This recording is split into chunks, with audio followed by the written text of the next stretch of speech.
العليم.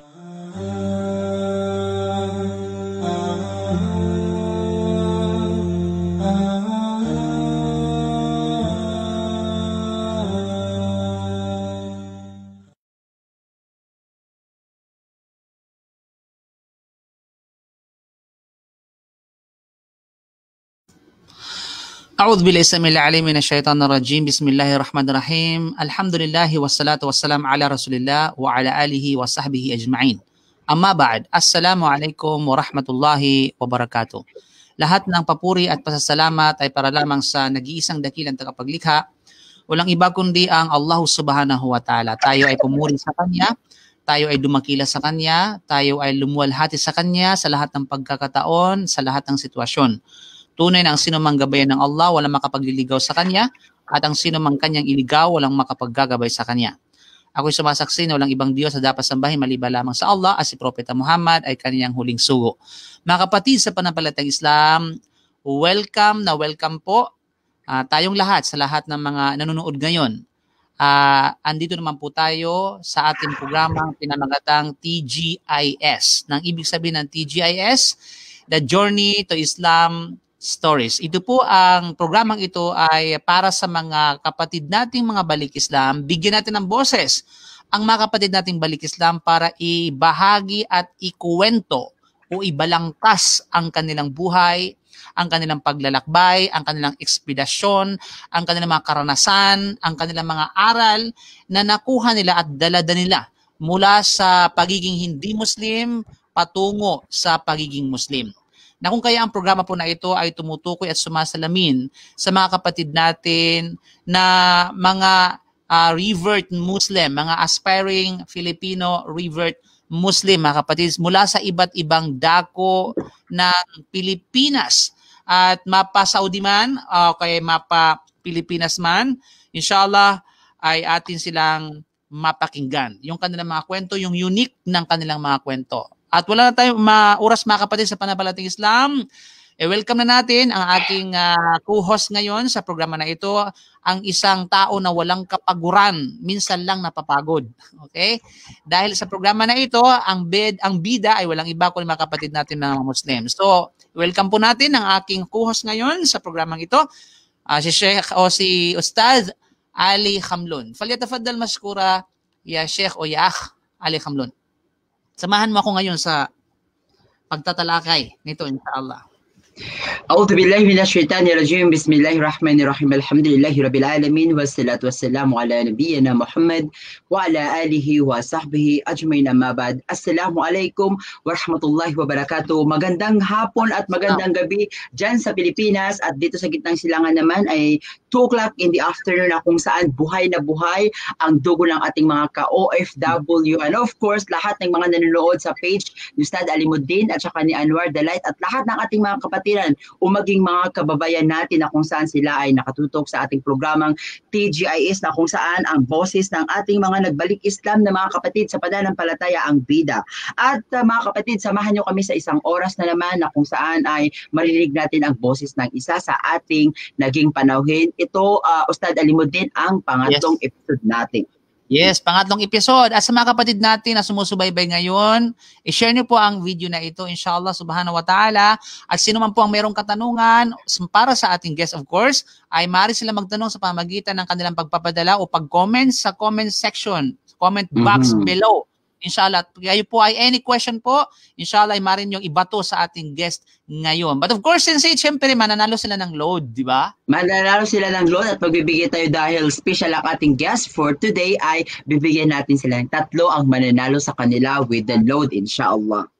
And thank you for the sponsor. Okay, banggitin natin yung mga sponsor natin para naman maganda. Of course, ang ating pinakamamahal, ang aking ate, walang iba nandiyan sa Pilipinas, si Coach TPC Amira para sa kanyang in-loading station. At of course, ang sabihin natin, ang Sweet Als, Darul Arkam, Sweet Cakes ng aking kapatid dyan sa Marawi.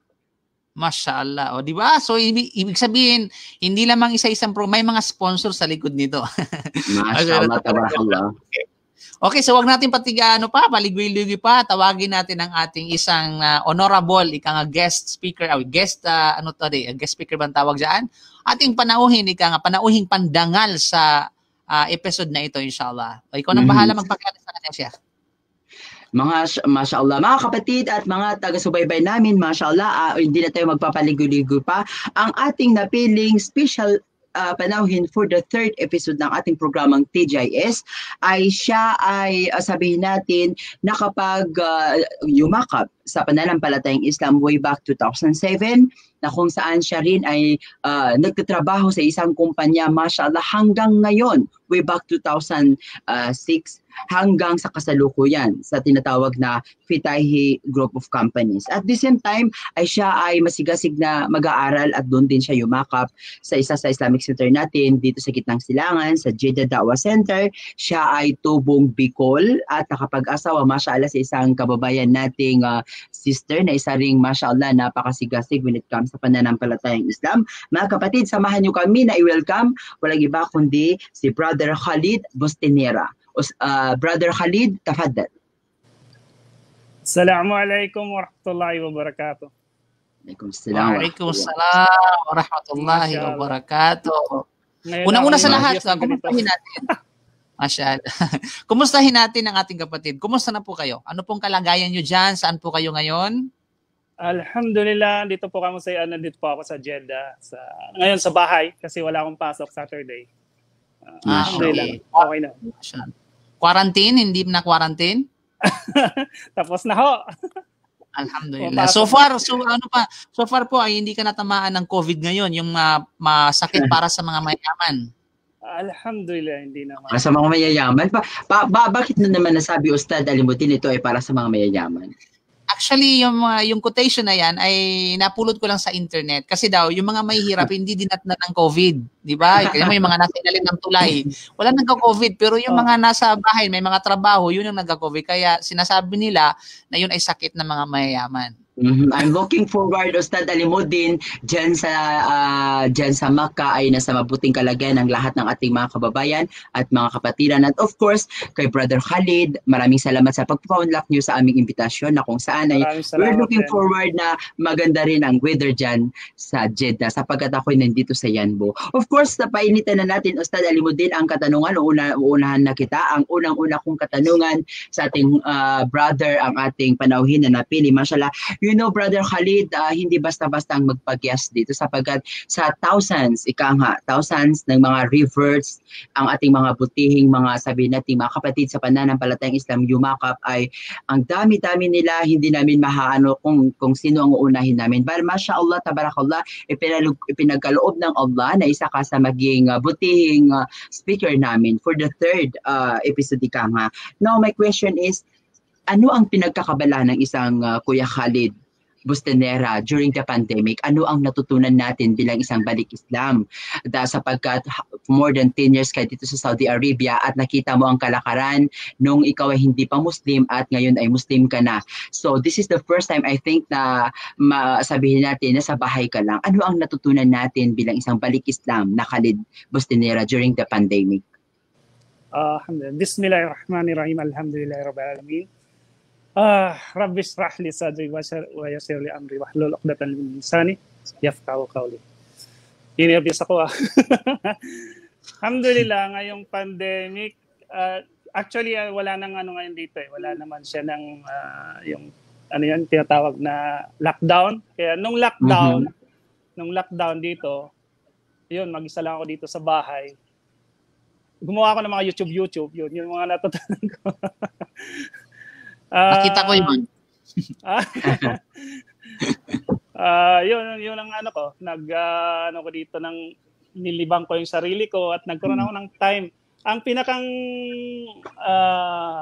talagang na experience ko nitong pandemic, yung kasi hindi pinagbawal yung pumunta ng masjid. Okay. Pinagbawal. So ngayon kailangan nating magsala sa bahay.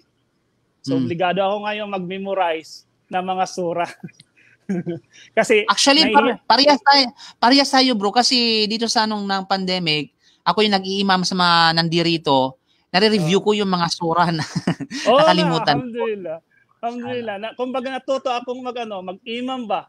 Saka nahiya ako sa asawa ko baka magkamali ako. Minsan kino-correct niya ako. Masya Allah. Yan natutunan ko yung alhamdulillah ang natutunan ko nitong lockdown, nitong pandemic is yung paano mag-imam, paano perform Memorize. hindi yung nag-Ramadan yung ano ba? Salatul Eid. Hindi, yung isa pa yun, Salatul Eid. Dito rin kami nagsalatul Eid ng asawa ko. Tarawih. Yung Ng tarawih. tarawih, masyaallah, yung tarawih. Natuto ako sala ng tarawih, mag-imam sa tarawih. Alhamdulillah. So sabi ko, alhamdulillah, at least na practice ko yung sarili ko. Inshallah, kung mag-i-exit man ako, meron akong experience, kaya ko na mag-imam doon sa family ko. Inshallah. Barakallah. So yun yung mga sensei, yun yung po yung mga aral sa likod ng pandemic na pag na-realize natin, napakahalaga pala ng dulot sa atin sa kabila ng sakit o sa kabila ng banta ng pandemic sa atin. But Islamically speaking, isang Muslim, marami siyang matutunan pagdating sa kanyang pananampalataya. Napakaganda ng pananalita ng ating butihing guest, mashallah. So, sa lahat ng ating mga taga-subaybay, kayo po ay nakasubaybay sa TJS na pinapainit pa namin ang aming talakayan. Diba, Ustad Alimuddin? Yes, since na ang programa po na ito po ay isang kwento, ito ay paglalahad ng mga kwento ng mga iba't ibang kapatid natin na bagong yakap sa Islam. Dahil alam po natin na iba-iba tayo ng pamamaraan paano ginabayan ng Allah Subhanahu wa Ta'ala, di ba? Iba-iba tayo ng kwento sa likod ng ating pagbabalik Islam. Subhanallah. Ang tanong po ngayon, ano ang kwento ng isang Brother Khalid sa pagyakap sa Islam? Pero bago masagutin po yan, merong isang napakalang question before, anong yamakap ka sa Islam? Unang-una, taga saan ka sa Pilipinas po? Taga? Bicol. Taga Bicol o mga kapatid natin nanonood ngayon sa mga taga Bicol, mga Uragon. Uragon man tawag dyan? Uragon? Uragon. Anong ibig sabihin? Uragon. Anong ibig sabihin ng Uragon? Kasi ngayon ko narinig yan. Maraming ibig sabihin ng Uragon eh. So depende yan paano mo i-interpret in good way or in a bad way. Depende siya. Pwede siyang bad, pwede siyang good. Ano yung good na? Wag mo na yung bad. Ano yung good? Magaling, masipag, mga ganun ba? Halata naman talaga sa mga taga Bicol. Magaling sila, masisipag sila. Mashallah. Ustad Alimuddin, si Anwar ay din, Uragon, if I'm not mistaken, si Anwar. Okay? Yung mga katagan nila na tumatatak sa ating isipan, ginapiko, ginabuldos. 'Di ba? Ilonggo pala 'yon. Ilonggo pala 'yon. Gidapiko, gidapala. Okay. So, ikaw po ay taga Bicol syempre, tapos alam natin ay ikaw po ay hindi ka Muslim noon, alhamdulillah, ikaw ay isang balik Islam. Now, bilang isang hindi Muslim noon, 'di ba? Anong pagkatao si Khalid bang Bro Carlos Bostenera? Siya ba ay relihiyosong tao noon, hindi pa siya Muslim? Siya ba ay anong uri ng pagkatao meron ng isang Carlos Bostenera noon bago ang pagdating ng Islam sa kanyang buhay? Alhamdulillah. Noon medyo hindi ko naman masabing religyoso ako, pero mahilig akong makinig ng mga story ng mga prophets, ganyan. Lalo na yung, alam mo yung pagdarating ng, Semana Santa ba yun? Tawag nila doon? Semana Santa. Semana Santa. Di ba mayroong programa sa radyo, yung mga kwentuhan ng mga kwento. prophets? Yung mga drama-drama o mga drama-drama. Yun, hilig ko yung makinig doon. Nakikinagaw ng mga ganun. Kaya gustong-gusto ko sila yung mga kwento nila. Pero isa sa yung parang nagkaroon ako ng katanungan ba? Pagdating sa kwento ni Jesus, medyo doubtful ako doon. Kasi ano yung doubts po na yon? Kasi may mga viewers tayo, mga non-Muslim somehow sa ating live ngayon. Ano yung doubts na yun ng mga Muslim? Kasi naniniwala nga ako ang sabi sa akin ng mga matatanda, yung magulang ko siyempre. Sabi sa akin, si Jesus nga daw yung Diyos. Siya yung sinasamba, siya yung makapangyarihan sa lahat. So, nakikinig ako doon, para bang nagkaroon ako ng doubt, how come ka ako na yung isang Diyos is nakayang pahirapan ng mga tao? Sabi ko sa sarili ko ba? Kung Diyos ka, makapangyarihan kang Diyos, bakit inallowed mo yung sarili mo na pahirapan ka ng mga tao? kung tutusin, isang ganyan mo lang, di ba? Makapangyarihan, isang ganyan mo lang, patay silang lahat. So, bakit inallowed niya sa sarili niya na pahirapan siya? Isa yung sa mga sa katanungan noon. Nung bata pa ako noon, hanggang sa lumaki ako, kasi, kumbaga, no choice ako, hindi ko alam, wala akong idea about Islam. Ang alam ko sa mga Muslim, yung sabi nga ng teacher ko, nung elementary kami, sabi niya, kasi may nabanggit din yun sa amin yung mga Muslim. Sabi niya, pag may nakita daw sa daan na tumutuwad-tuwad, sabi niya, ganun daw, wag daw pakikialaman kasi mga Muslim daw yan na nagsumasamba. Kaya yun lang alam ko sa mga Muslim noon. Hindi okay, yung gusto ko mag-focus doon sa doubts. Yung doubts na yun, hanggang kailan tumagal yon bago naging maliwanag sa'yo? O paano naging maliwanag sa yung doubts na yon? Na paano mo nagkaroon ng kasagutan yung doubts na yon? Nung nakarating na ako dito sa Jeddah. Alhamdulillah. Nung pumunta na ako dito. Kasi doon naman kasi sa Pilipinas wala naman sa akin noon. Lalo na sa lugar namin, wala mga Muslim pa noon, walang nag-i-introduce ng Islam sa amin. So wala talagang idea about Islam. Nalaman ko lang yung mga katanungan ko about sa Diyos, about sa hereafter. Although naniniwala ako dati na meron talagang impyerno at paraiso, pero hindi siya kasing yung katuruan ng Islam na talagang doon sa sa katuruan na yun. Kumbaga ipapasok talaga sa sarili mo na ito yung impyerno, ganito mangyayari sa iyo. Sa Kristyanismo kasi hindi siya masyadong nakapokus doon. Nakapokus lang siya sa pagsamba kay Jesus, ganun. So ganun, dito ko na siya na yung makasagutan dito na nasagot sa nung nakarating ako dito sa Jeddah. Ustad, alam mo din, bago ka pa mag-isip ng itatanong sa kanya, gusto ko lang bigyang diin at para may pagpatuloy ni Ustad Khalid, Brother Khalid ang kanyang pananalita. Brother Khalid, sa haba-haba ng panahon, ika nga, na mashallah, nag-Muslim ka, if I'm not mistaken, way back 2007 ay nagsama tayo sa Hajj. I think that is your first Hajj in life. Doon kita nakilala at mashallah, yung buhok mo pa noon ay talagang hindi katulad ng buhok mo ngayon. At nakita ko yung journey mo sa pagyakap ng Islam na mashallah isa ka sa pinakamabuti at mabait na kapatid o kaya kuya sa pananampalatayang Islam. At parang mas bumabata ka pa ngayon, mashallah, tabarakallah. Ang tanong ko sa iyo ay sa haba-haba ng journey na niyakap mo ang Islam, ano yung mga positive challenges o kaya positive changes na naiambag ng pagiging Muslim mo pagyakap mo sa Islam sa sarili mo? Pero Sensi, bago niya sagutin yun, Sensi, kasi hindi pa natin nalaman yung journey niya, paano siya yumakaw sa Islam, paano nasumpungan niya yung Islam. Diba? Oo, maganda. So, maaari mo sagutin yung sa tanong ni Sensi, kapag nalaman na natin, ano ba talaga yung kwento ni Bro Khalid, paano nasumpungan yung Islam? Short tips lang. Yes. Nung nakapunta kami dito kasi may kasama na ako dati, isang tropa ko, barkada ko noon sa Pilipinas. Actually, aksidente yung pagkarating namin dito sa Jeddah. Hindi naman talaga kami seryosong magtrabaho dito. Saka wala sa pangarap ko tong Saudi Arabia, subhanallah. Hindi ko pinangarap na makarating dito, pero ang qadar talaga ng Allah is talagang dadaling ka kung saan ka na nararapat. Alhamdulillah. Tama yan. Yun, 1999 nung makarating ako dito sa Jeddah. Tapos nung nagtatrabaho kami sa Tahalya, meron tayong mga brother na mga masisigasig bang magpaliwanag about Islam. Sino yun? Sila ba yun? Brother Amin Rodriguez. Wala pa ako noon. Grabe naman. Parang pinapatanda mo na ako, Ustad Alimuddin. Nagkilala lang kami 2007 because yun din yung year na nasa Saudi Arabia ako. Hindi pa ako ako mga haral noon. Wala pa. Pa-active noon. No? Sila ano pala, yung mga mentor natin na si Ustad Muhammad Rodriguez.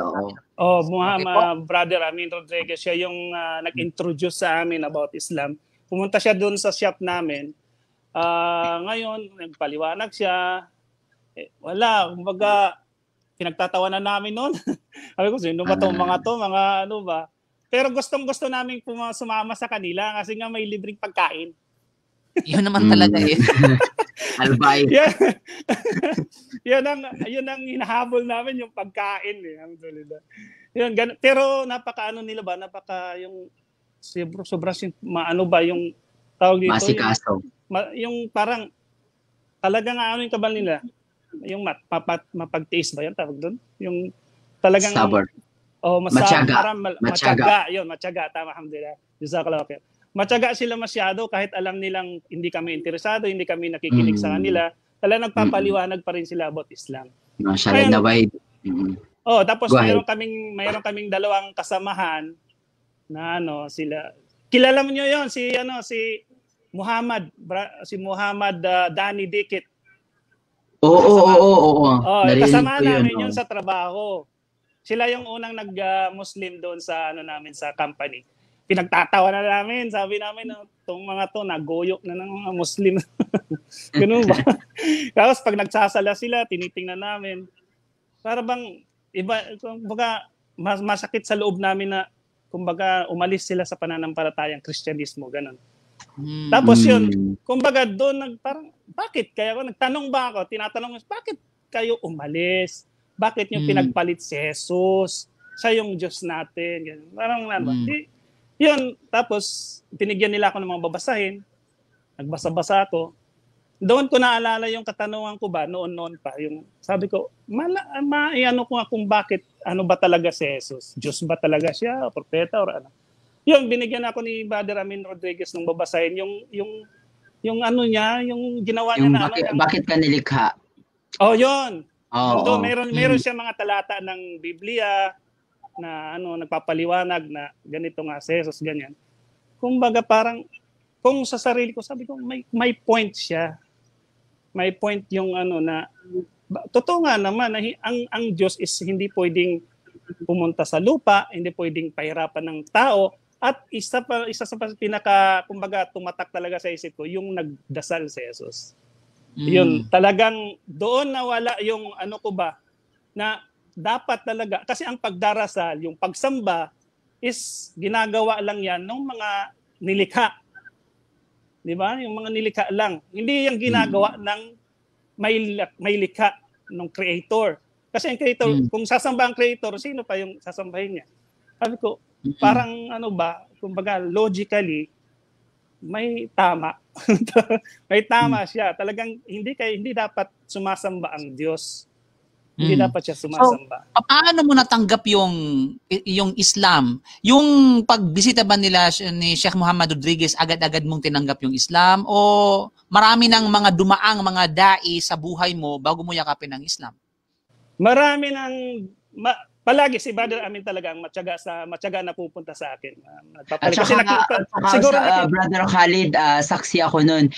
Minsan, Ustad Alimuddin, pinapasama niya ako doon mismo sa mall na doon nagtatrabaho si Kuya Khalid. Doon ko siya nakilala bago siya makapagad. So, talagang sabi ko, bakit pupunta tayo dito sa mall? Sabi niya, meron tayong bibisitahin at ipa-follow up at ganun. Ganun, matyaga si Ustad Amin.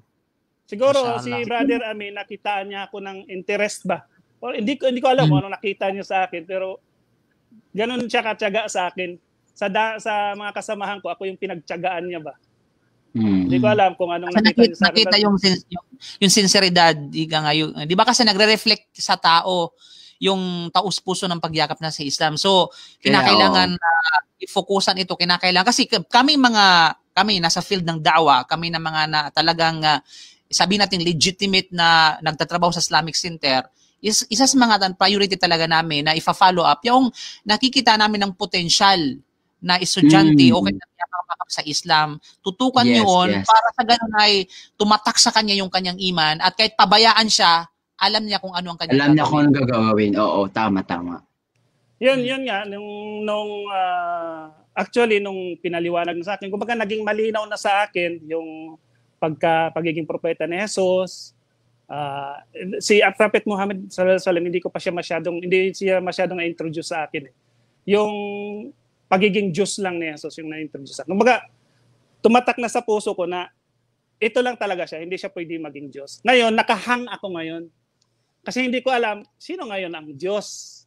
Yun ang hinahanap ko ngayon, sino ngayon ang Diyos? Ngayon, isa pa sa mga reason kung bakit hindi ko kaagad nayakap yung Islam is kasi yung yung desire ko ba. Kasi sabi ko nga sa'yo, AC Gulaki. Mahilig ako sa mga party, sa lahat ng mga umiinom, ganyan, mga bisyo ba. Sabi ko, kung ako magmo-Muslim, kasi sinasabi na rin sa amin na pag nag-Muslim ka, hindi ka na pwede ganito, Maraming hindi ka na bawal. pwede ganyan. Ang mga marami mawawal. Which is, ang pinagbabawal naman is yung nakakasama sa atin. Pero yun ang gusto ko noon. Yung mga gusto ko yung mga bawal. Sabi ko, pag nag-Muslim ako, hindi na ako pwede lalo-lalo ng Christmas. Sabi ko, wala nang magbibigay ng gift sa akin pag Christmas. Ganun ba? Isa yan sa mga nagiging hadlang sa akin. Kasi Sensei, bakit natin naitanong ito? Kasi hindi lingid sa ating isipan na kasi nasa field tayo ng da'wa na marami tayong na-encounter na although tinatanggap nila yung Islam bilang totoong relihiyon, nasa isipan nila, pero sa puso nila, nag-aalangan sila. Kasi sa mga cases mga doubts, kasi sa tulad ng case ni Bro Khalid. Yung case ni Bro Khalid, dahil sa pag nag-Muslim siya, mawawala sa kanya yung mga happy-go-lucky na mga sabi natin yung kagustuhan niya. Diba? Oo. Mawala, masarap yung baboy, bawal sa akin yung baboy, masarap yung alak, bawal sa akin yung alak, masarap yung babae, bawal sa akin yung babae. So yun agad yung burden sa kanila, kaya nag-alangan silang yumakap sa Islam. Sa case mo, papaano mo tuluyang natanggap, para at least sa mga kapatid natin o sa sino mang nanonood ngayon at naabot na ng mensahe, at least alam niya papaano yung gagawin. Paano mo na i-balance yun para matanggap yung Islam? Ika nga, Brother Khalid, dumating sa buhay mo yung nag-sink in na ba ang Islam sa puso mo? Sabi mo ito na. Natatanggapin ko na talaga. Iiwan ko na ito, isasantibok, tatabi ko na ito para yakapin ng Islam.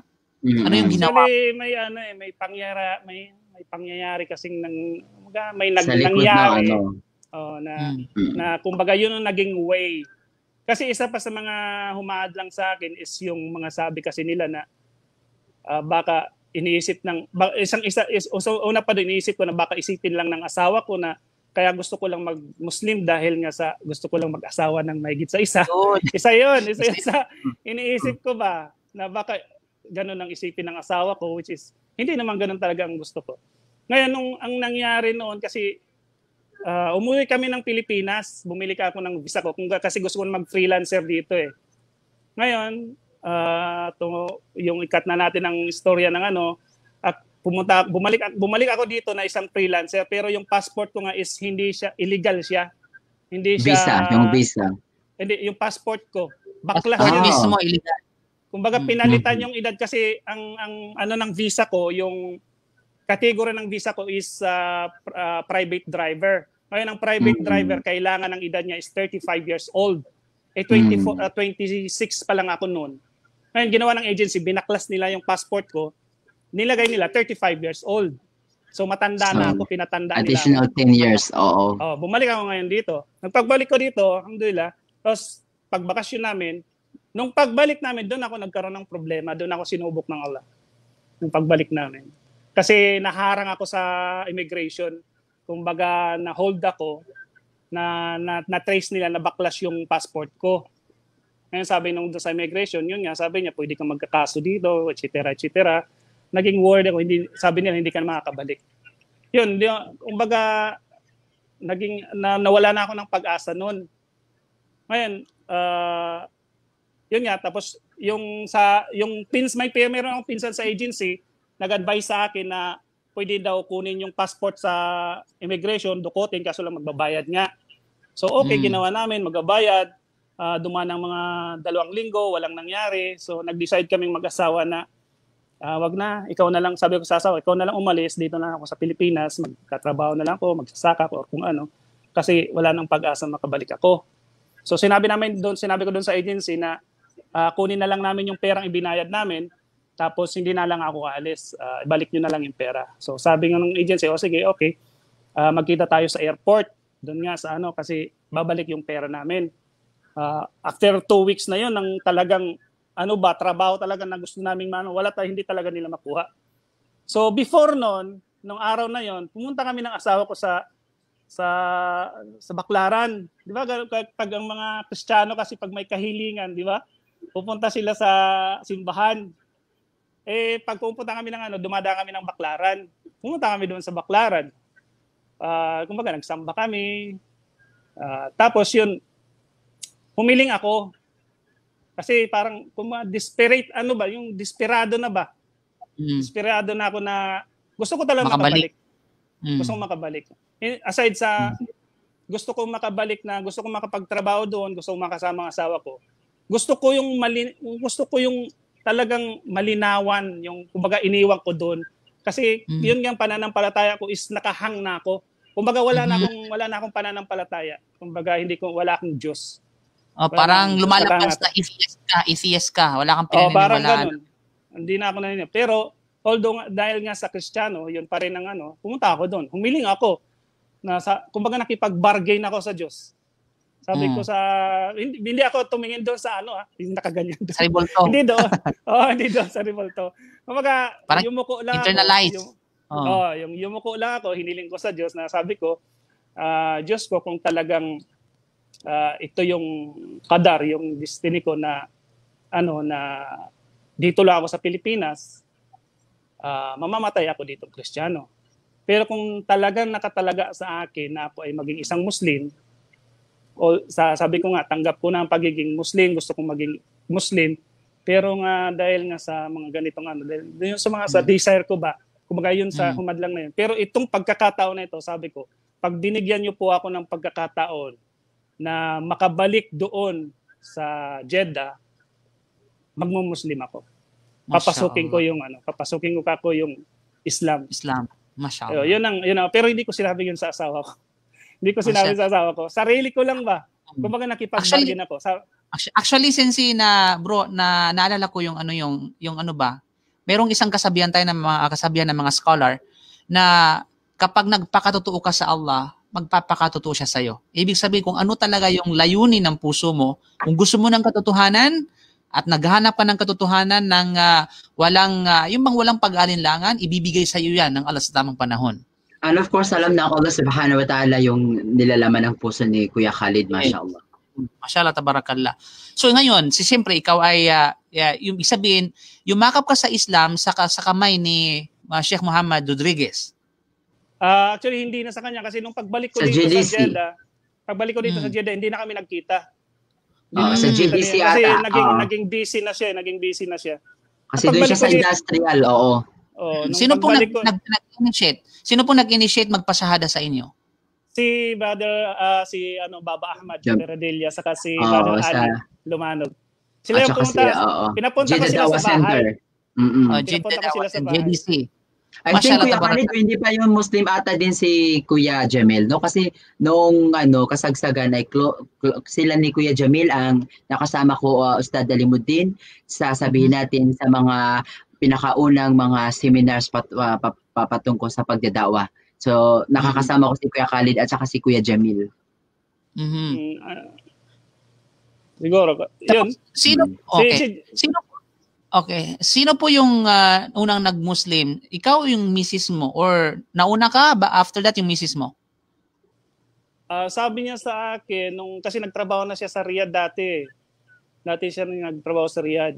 May nagpaliwanag din sa kanya ng Islam. Ngayon, nadala lang siguro ng mga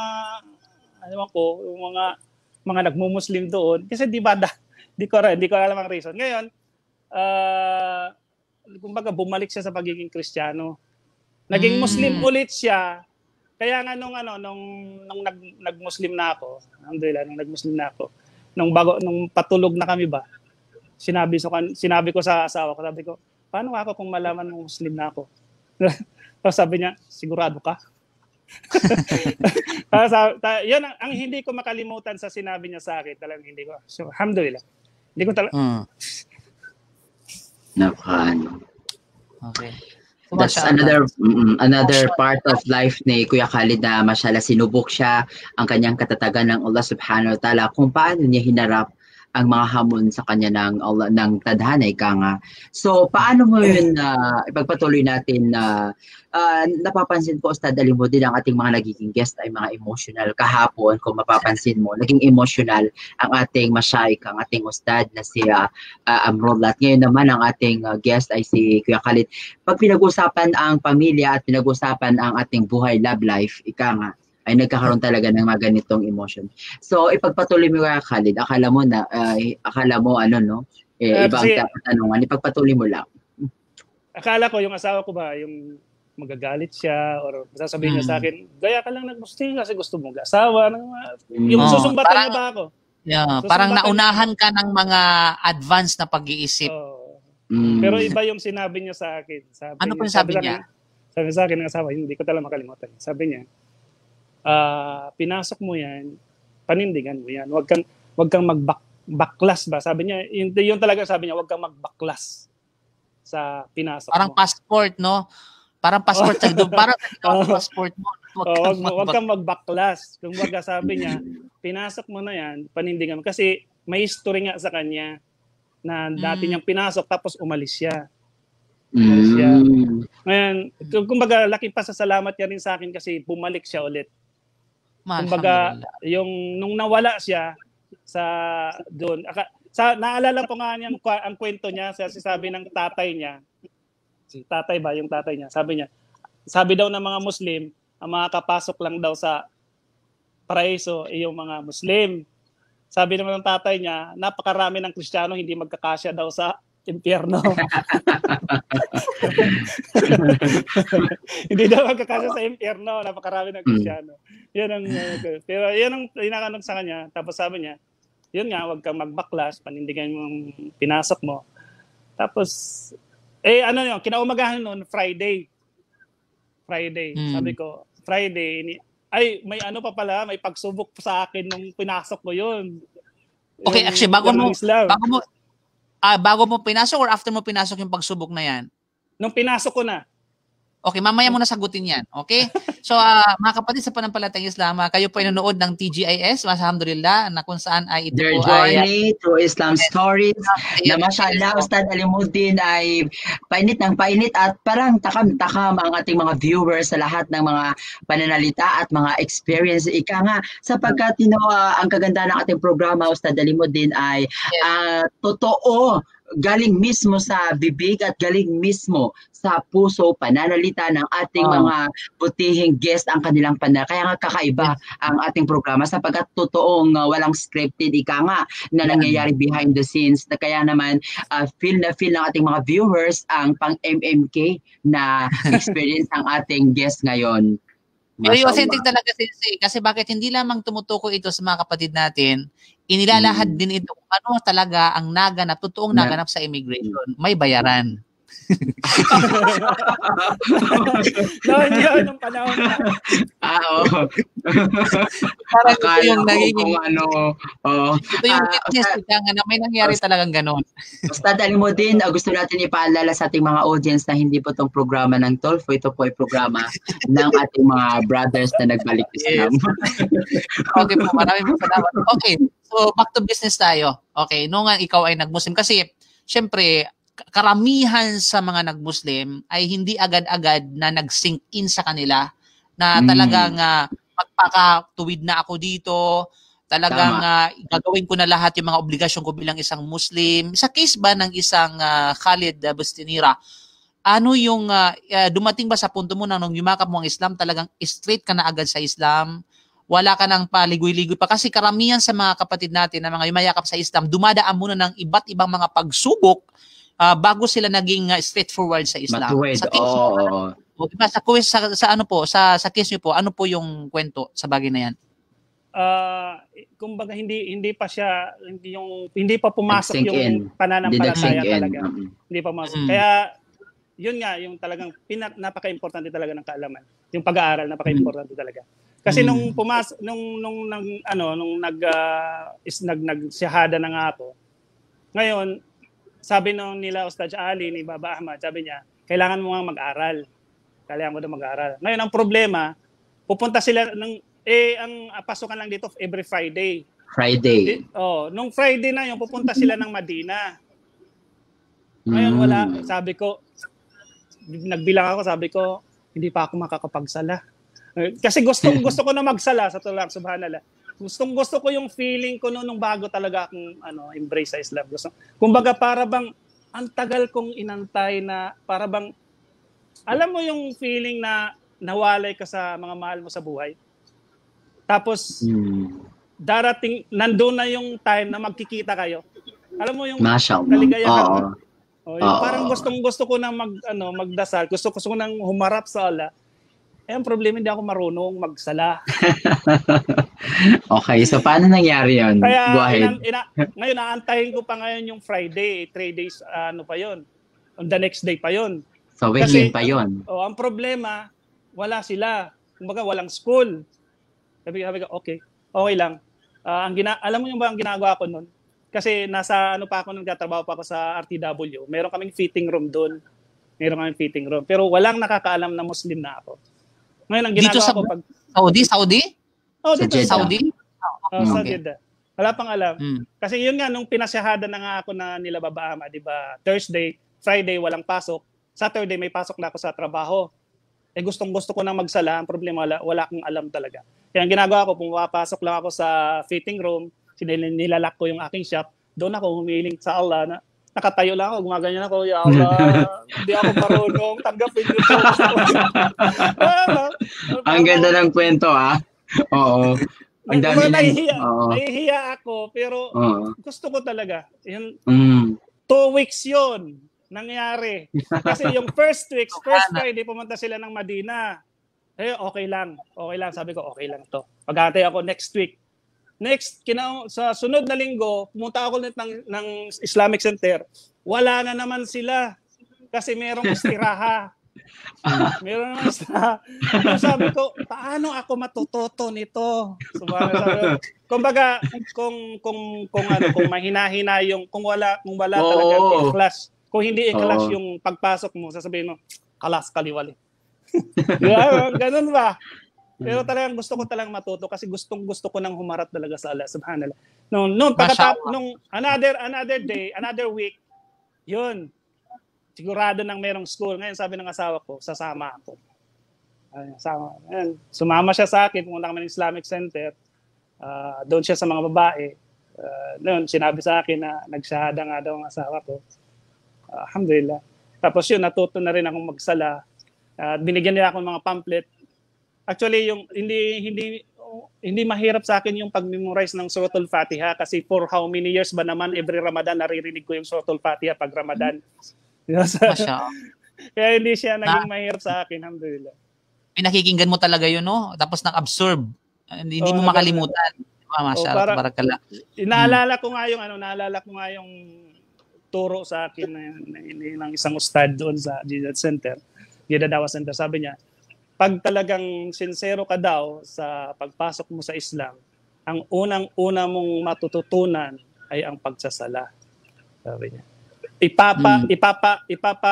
Ituturo sa iyo ng Allah kung paano yung tamang pagsamba. Alhamdulillah, within 2 weeks. Mashallah, tabarakallah. Actually, Sensi, yung kwento niya na nagdrasa siya sa dressing room, na-relate ako doon kasi nangyari din sa akin yan. Way back, kung ako, may share ko lang ang kwento na ito, nung nagtrabaho ko sa Julie's Bake Shop, bilang isang, nagtatrabaho nung yung buton. Mashallah, yes. Nakapagtrabaho ka sa Julie's Bake Shop? Yes. Yes. Ako ay panadero dati. Panadero po ako sa mga trabaho ko noon ay panadero ko dati. Nung bago lang din sa limelight ng Islam. Tapos nung siyempre gusto akong nagsasala ako, nagigilty ako pag hindi ako nagsasala eh. So ang ginagawa ko ay nasa tabihan ako ng pugon. Nagtabihan ng pugon para makapagsala. So siyempre hindi maiwasan nandoon yung mga ibang mga staff na dumadaan. Meron kasama kami sa bahay doon. Babae, habang nagsasala ako, akala na siguro niya, siyempre, wala siyang idea about sa mga ginagawa ng mga Muslim eh. Nung nagsala ako, nung nagruko ako, babae pa mismo, tinapik yung pagkalakas na tapik yung puwet ko, nasubsub ako dun sa pugon. Tapos, habang nagruko ako, tapos hindi pa siya nakontento noon, dumapa sa harap ko, nakipagkumusta, sa akin, ano daw ang ginagawa ko. And so, alam mo, hindi ko napila, sumabog yung sarili ko sa kakatawa. Kaya naalala ko yung kwento mo na yan. Subhanallah. Buti hindi ka naging tinapay, Ustad. Muntik na. Okay, Alam mo, mashallah. Ustad Alimuddin at saka Brother Khalid, napakasarap balikan at pag-usapan ng ating mga sabi natin journey sa pagmumuslim sapagkat ika nga, alam mo, pag pumasok na sa iyo ang pananampalatayang Islam ay natatawa ka lang sa mga pangyayaring Tama. nagaganap. But you know, that's part of our lives. Ika nga, sa pagpasok natin sa Islam, sa dami ng mga struggles at mga natatawa ka lang kapag medyo ang iman mo ay medyo ito ay nadagdagan hanggang sa that's normal. Ika nga, and even in real life, ay natatawa lang tayo sa mga nakaraan natin. But of course, kailangan natin makuha ng kapupulutan ng aral. At the good thing about kay Kuya Khalid, ay nandyan ang Islamic Center. Ika nga, nandyan ang Islamic Center. At siya ay eager talaga na maging kap ng vision ng Islamic Center na makatulong sa mga katulad niya na ginabayan sa Islam at magpatuloy ika nga. Tama yan. Okay. Sa case mo no, Bro Khalid, ikaw lang ba ang nag-Muslim sa pamilya mo? Of course, bukod yung misis mo, alam mo, kapatid mo, mga magulang mo, ito ba ay ano ba? Sila ba yung mga Muslim na rin o ano? Alhamdulillah, yung parents ko, lahat sila nag-Muslim na. Dalawa na lang sa kapatid ko ang hindi nag-Muslim. Yung panganay namin na babae nag-Muslim na rin siya, alhamdulillah. Yung sumunod sa akin saka yung bunso namin. Bunso. Actually, yung bunso sensei, naging estudyante namin sa Alhambra. Kilala ko. Oo. Nung nasa Alhambra tayo. But of course, Ustad Alimuddin, gusto kong balikan yung tanong ko kanina. Kuya Khalid, sa haba-haba ng panahon, ngayon nasa 2020 na tayo, nagkaroon na ng pandemic. More than, I think, 10 years na niyakap mong pananampalatayang Islam. Ano yung mga positive changes na nangyari sa buhay mo? Ito na, pag-usapan natin ang panibagong chapter ng life mo. Alhamdulillah, napakaraming pagbabago ba. Unang pagbabago yung nakita ng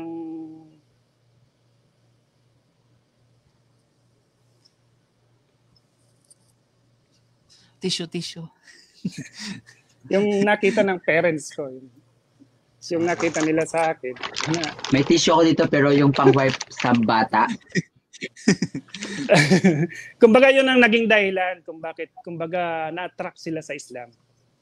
Yung na-attract sila sa Islam kaya sila nag-Muslim. Yung pagbabago ba na nakita nila sa akin. Kasi pag umuwi kasi ako noon, nung Kristiyano pa ako, umuwi kami from vacation. Grabe, as in, kala mo may club, may night club sa bahay. May night club sa bahay. Oh, grabe, sobra. Araw-araw inuman, kumbaga, sky's the limit. Sobra. Ngayon, nung nag-Muslim na ako, nung may pwede pa ba magkwenta? Yeah, go ahead. May nangyari, kasi nung bumalik ikaw kasi ang ako bida dito, sa programa, ikaw. nung bumalik kasi ako dito, parang ang nangyari sa akin is naging illegal worker ako dito kasi nga yung sponsor na nabilang ko ng visa is hindi siya matino ba? Kumbaga, mahirap siyang hagilapin. Ngayon, nung napunta nga ako sa company ko na to, kumbaga nagkaroon ako ng pag-asa na maging legal. Tapos yung nag-apply ako ng for vacation na gusto kong makauwi. Kasi may Muslim na ako, gusto kong madawahan yung aking pamilya. Ang problema, hindi ko mahagilap ngayon yung sponsor ko. Ngayon, yung asawa ko, naka-apply na siya ng vacation. So, kailangan niya nang umalis. Ako, hindi ako makapag-apply kasi nga hindi ko mahagilap yung sponsor ko. Kaya sabi ko sa asawa ko, ikaw na lang umuwi. Tapos dito na lang ako. Pero nag-apply na rin ako ng vacation sa company ko, nabigyan na nila ako ng pera. Yun nga lang, hindi ako makakuha ng exit re-entry kasi nga wala yung sponsor ko. Ngayon, ang plano ko noon, pupunta na lang ako ng Makkah, kumbaga dito na local vacation ba? Hindi ko pa alam yung tinatawag na, alam mo yung mag-i-stay sa masjid? Ang tawag ba doon? Itikaf. Hindi ko pa alam yung tinatawag na itikaf. Hindi ko alam na yung ginawa ko wala na yon. Itikaf na yon sa Makkah. Alam mo kasi meron akong nakilala doon na isang brother din na Muslim. Doon ako pinatira sa bahay nila. Ngayon, sabi ko sa kanya, ihatid mo lang ako ng Fajr doon Fajr merong maliit na masjid doon ako sasala. Before Dhuhr, nagpapahatid ako sa Kaaba. Tapos pinipick up niya ako after Asia. Doon lang ako nag-i-stay sa Kaaba. Doon ako nagpi-pray, lahat ng doon ako hindi ko alam, itikaf na pala yung ginagawa ko. Kumbaga, ito yung talagang hiling ko sa pag-stay ko doon. Sabi ko sa Allah, wag niyo hayaan na mamatay yung mga magulang ko na hindi sila mga Muslim. Sabi ko, wala na akong pag-asang makauwi. Kumbaga, ang pag-asa ko lang is magpa-deport. Ngayon, wag niyo hayaan ako na mawala yung aking pamilya, yung mga magulang ko na hindi sila mga Muslim. Subhanallah, alam niyo yung nangyari. 1 week na ako doon. Tapos minessage ko yung sponsor ko. Kumbaga, desperate move ba? Minessage ko siya. Nilagay ko lang sa message 1,000. Alam mo ba, on the other day, tumawag sa akin. Sabi sa akin, pumunta ka dito, bibigyan kita ng exit re-entry. Subhanallah. Dahil doon, iniisip ko, baka doon sa kahilingan ko yun na ba? Hindi lang yun. Nagbigyan ako ng exit re-entry, na-transfer pa ako sa company. Kumbaga, naalis ako sa kanya. Mabuti yung kalagayan. Yung sponsorship ko, na-transfer na, napunta ako ngayon sa company ko na ito, at nakabakasyon ako. At ang dala kong pera, 2,000 reals. Yun lang. Mashallah. Tapos doon na, ano ngayon, nag-Muslim yung mga parents mo doon sa Pilipinas nung umuwi ka? Hindi pa yun. Pero doon ko nag-iwan ako sa kanila ng mga babasahin. Kumbaga doon nila, nung pag-uwi ko, pinakita ko talaga sa kanila lahat. Yung pagsasala. Palagi ako may bitbit nung may bitbit ako lagi yung, kasi hindi ko pa alam yung sadya yung banig ba? Yung banig. Palagi kong bitbit yun. Ngayon sabi ng tatay ko, sabi ng papa ko, ano nangyari dito sa anak ko? Nabuang na yata. Nasiraan na daw ako ng ulo. O kasi wala na yung mga eleganting mga party, di ba? Nung ikaw ay umuwi na ng Muslim na, di ba? Hindi na ako wala nang inom, mga barkada ko, hindi ko na. Kumbaga, iniwan na ako. Pero wala akong pakialam doon. Ang gusto ko lang, dumating yung Duhur, Asor, saka yun lang inaantay ko. Yun lang ngayon. Kumbaga, yung papa ko, nagtataka siya. Ano bang nangyari dito sa anak ko? Ano ba namang nakain ito? Ganun ba? Ay nagtanong-tanong siya. Sabi ko nga, ito nga, nag-Muslim ako, ganyan. Tapos binigay ko sa kanya yung mga babasahin, binigyan ko sa kanya ng Quran. Sabi ko, sabi ko, basahin mo lang yan. Basahin mo lang yan. Kahit nandoon ako, basahin mo lang yan. Pinabasa ko lang alhamdulillah, yung papa ko naman, mahilig din siya sa mga babasahin.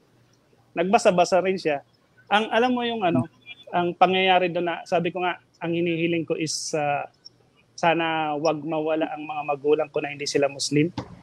Alam niyo kung sinong nawala? Yung tatay ng asawa ko. Subhanallah. Na hindi namin siya napam-Muslim. Subhanallah. Pero yung mga magulang mo, yung kapalit yung mga magulang ko, nung 2010 nung nag-Hajj kami ng asawa ko. Yung pangalawang Hajj ko na 'yon eh. Hajj ko na 'yon. Nung 2010 nag-Hajj kami ng asawa ko. Nagkaroon ng yung STC saka mobile. Yung tatawagan yung pamilya. Sa tent sa tent pag during the Hajj. During Hajj. Tatawagan yung pamilya kung ganyan, kung gusto mag-Muslim o Tapos naalala ko yung papa ko, sabi ko, tawagan ko kaya sila papa pa. Punta ako doon, sabi ko, gusto kong tawagan ang pamilya ko. Ayun, tinawagan ko si papa, sabi ko, pa, nandito ako ngayon sa magpapaliwanag. Magpapaliwanag sa phone. Ayun. Ngayon, tinatanong ka ako dito kung gusto mo daw ka akong mag-Muslim, gusto mo daw ka akong magyakapin ng Islam, iwan mo yung Kristyanismo, ganyan. Sabi niya, kung maganda yan, bakit hindi? Hindi, sabi ko, siguraduhin mo lang na gusto mo. Hindi kita ako pinipilitin, pero yung sa sarili mo lang, kung gusto mo. Sabi niya, maganda naman, kasi doon sa mga binabasa ko, yung iniwan mo sa akin, sabi niya, tama naman itong mga nandito. Sabi niya, tama to. Yun, sabi ko, kung tama yan, ano pang inaantay mo? Sabi niya, sige. Talagang ganon kadali. Napakaganda ng kwento ng iyong tatay kasi yung mga iba, maganda yung tanong niya na kung makakaganda yan sa atin ay bakit hindi. Yung iba kasi magkano ang offer, depende sa price. Buti na lang hindi yung narinig natin kasi may hirapan ng ating mga daya sa Hajj, sa kanilang sapagkat, dadalhin mo din sa Hajj before tayo uuwi. ay merong mga paparte ang ating mga masyaik na mga organizers ng halimbawa ang radyo, ano pa man. Tapos meron tayong sa party na yun, kasi Eid nga, Eid, ay kasali na yung activities na tayo ay magkakaroon ng mga pagtawag through da'wat through sa Pilipinas. So pangipamuslim, mashallah, na may gantimpalan sila ng mabuting gantimpala. Oo. At sa isa sa mga good thing na nabanggit ni Brother Khalid, yung pag-iwan niya ng pamphlets sa tatay. Sa mga magulang niya. Napakalaking halaga yun, napakalaking halaga. Oo. Gusto kong mabigyan ito ng highlights kasi po ay may mga kapatid natin lahat at ito ay totoo na wala silang lakas ng loob vocally or verbally na ipaliwanag ang Islam, di ba? Kaya nga ang payo natin sa mga kapatid natin, kapag ganito ang case, wala kang kakayahan na ipaliwanag sapagkat salat ka sa kaalaman at alam mo yung sitwasyon na kapag maaring magkaroon ng trouble sa pagitan mo, o nang sabihin natin ng hidwaan o di pagkakaunawaan, wag ka na lang magsalita, ipakita mo na lang yung Islam sa pamamagitan ng iyong gawa. Kaya nga action speaks louder than words. So yun yung kung hindi natin kayang ipaliwanag sa kanila ay marami tayong mga babasahin at walang masama na tayo ay maghandog sa kanila bilang gift ito. At the same time, nakakabasa naman ang ating mga kababayan at sa pamamagitan ng katulad ng ginawa ni Kuya Khalid, sa pamamagitan ng pagbigay ng mga babasahin ay unti-unti ay namulat ang kanyang pamilya. At saka sensei, ano din doon, yung bang wag nating maliitin yung mga pamphlets, 'di ba? Subhanallah, kasi hindi mo alam who knows na sa pamamagitan nito mayroong gagabayan sa pamamagitan as long as ikhlas ka doon sa pag-iwan o doon sa pagbigay ng mga babasa. At marami tayong mga kwento ng mga ganun, subhanallah. Yes. Muslim sila dahil lamang nabasa lang nila, napulot lang nila yung iba nga, napulot. Oo. Nabasa, naliwanagan nila. So, mashallah, ito ay napaka-importante sa atin. Kasi bakit? Karamihan sa atin, nauna agad yung sa isip niya na baka ganito, di ba yung negatibo ba? Baka negative. Yan ay talbiso iblis ang tawag diyan. Talbiso iblis. Kaya nga, isa sa mga gusto kong nabanggitin, yung hadith na la tahkiranna minal ma'ruf shay'a, wag mong maliitin ang kahit gaanong katiting na kabutihan sa paningin ng Islam. At Ustad Alimuddin ay mashallah, I am very sure ang ating mga taga-subaybay at viewers ngayon na hundreds ang viewers from Berlin, Germany, sa USA, dyan sa Kuwait, sa Dubai, at saka dito sa Kitang Silangan, at of course, especially sa Pilipinas. Lahat ng ating mga kaibigan, tayo, kayo, na mga nagtatrabaho, ika nga, kung tayo, if it in case, ito ay para sa ating mga nanonood, mashallah, maraming mga nanonood na mga YCE parents, kung hindi natin may paliwanag sa ating mga kaibigan na mga hindi Muslim, mga katrabaho natin sa ating trabaho, ay mangyari, ika nga sabi ni Ustad Alimuddin, at ito rin ay general rule ng pagdadawa, na ipakita natin sa kanila kung anong meron sa Islam. Pangalawa, kung wala tayong kunting kaalaman lang sa Islam, na wala tayong kumpiyansa na magpaliwanag sa kanila, ay yung mga babasahin na yun, mashallah, ginawa yung babasahin na yun para sa ating mga kababayan, at pwedeng iabot natin sa kanila, at malay natin sa pamamagitan inshallah ta'ala, taufik ng Allah ay mabuksan nila ito at masumpungan nila ito at sila mismo magtatanong sa atin kung paano pasukin ng Islam. Sensei, may mga cases na gano'n na mag-imbita sila ng mga speaker, ng mga Muslim speaker na magpaliwanag sa kanilang pamilya. At malaking bagay din si Alfie. Yan ang ginawa ni Alfie, yung taon na BFF, di ba? Na kung saan talagang nag-imbita siya ng isa sa mga kilala ng mga da'i para ipaharap sa kanyang pamilya. At alhamdulillah, sa pamagitan nito. Ganon din si Brother Ibrahim Pagdanganan. Yun yung ginawa niya na nung siya ay nagbakasyon, nagpakain o nagpaunlak na siya ng pagkain, pero nag-invite siya ng mga asatid natin na tagapagturo sa ating kanyang pamilya. Mashallah. Kaya masasabi natin dito, mga kapatid, na balik Islam, huwag mong ipagdamot ang paraiso sa iyong pamilya. Ibahagi mo sa anumang kapakanan. Sapagkat nakikita natin na Ustad Alimuddin at saka Brother Khalid, maraming mga nagbalik Islam na at natatamasan nila ang tagumpay at tamis ng pananampalataya sa Islam, ngunit wala silang ka-effort na ito ay bahagi sa kanilang pamilya, wherein hindi nila alam na sa pamamagitan ng kanilang effort, sa pamamagitan ng pagpapadala nila ng money sa kanilang loved ones, ay who knows, sa pamamagitan nun ay makapagbahagi sila ng kahit man lang mensahe patungkol kay Allah subhanahu wa ta'ala. Magkaroon tayo ng effort, ika nga. Ang gabay ay nasa kay Allah subhanahu wa ta'ala, pero yung effort natin ay ito ay nagmumula sa atin, ika nga. Ayan. Nasa Diyos ang awa, nasa tao ang gawa. Gaway.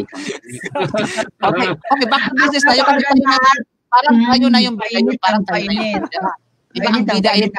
Usapan. Oo. Okay. So, mayroon akong katanungan po kayo, Brother Khalid. Back to business tayo, okay? Okay. Ano ang kaibahan ng ano ang pagkakaiba o kaibahan ng Carlos at saka Khalid? Carlos.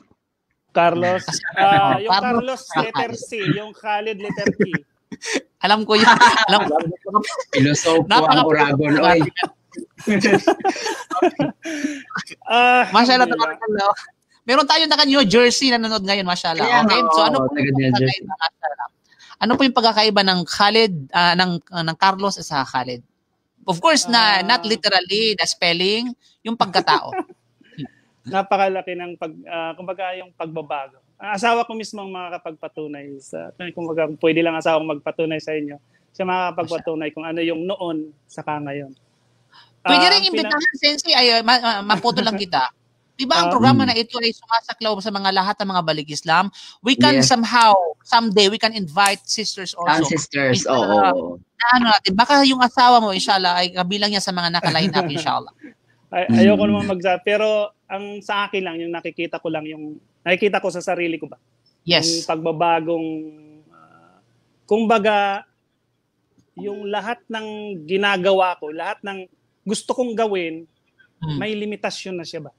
Kumbaga, meron na siyang platform. Kumbaga, bago ko gawin, ito ba ay Islamic or hindi? Parang ganun. Kasi noon, kung ano yung gusto ko, casually.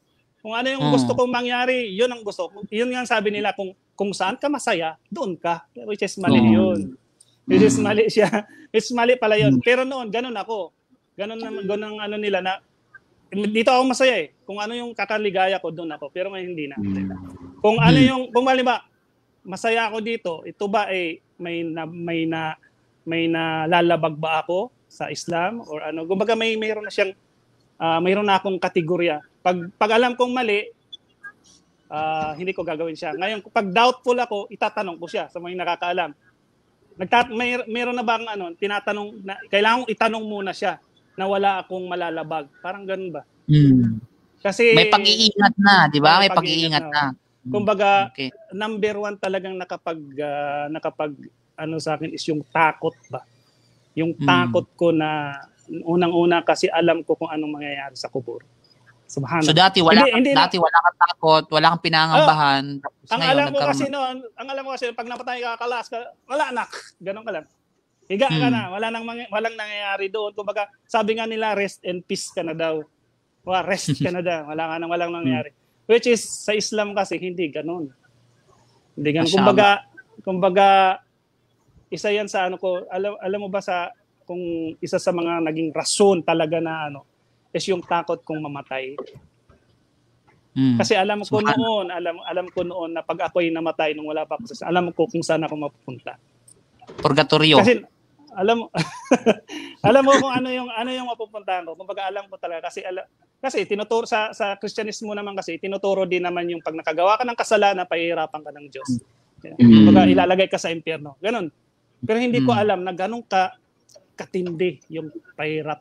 Ang pinakamatindi nito is yung forever kang ilalagay doon. Yun ang nakakatakot doon, yung forever. Dito sa dunya, alhamdulillah, walang forever dito. Mashallah. Okay, sa aspeto naman ng physical.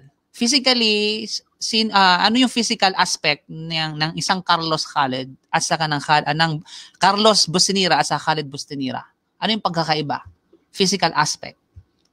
Physical, alin yun? Halimbawa, yung kasuotan.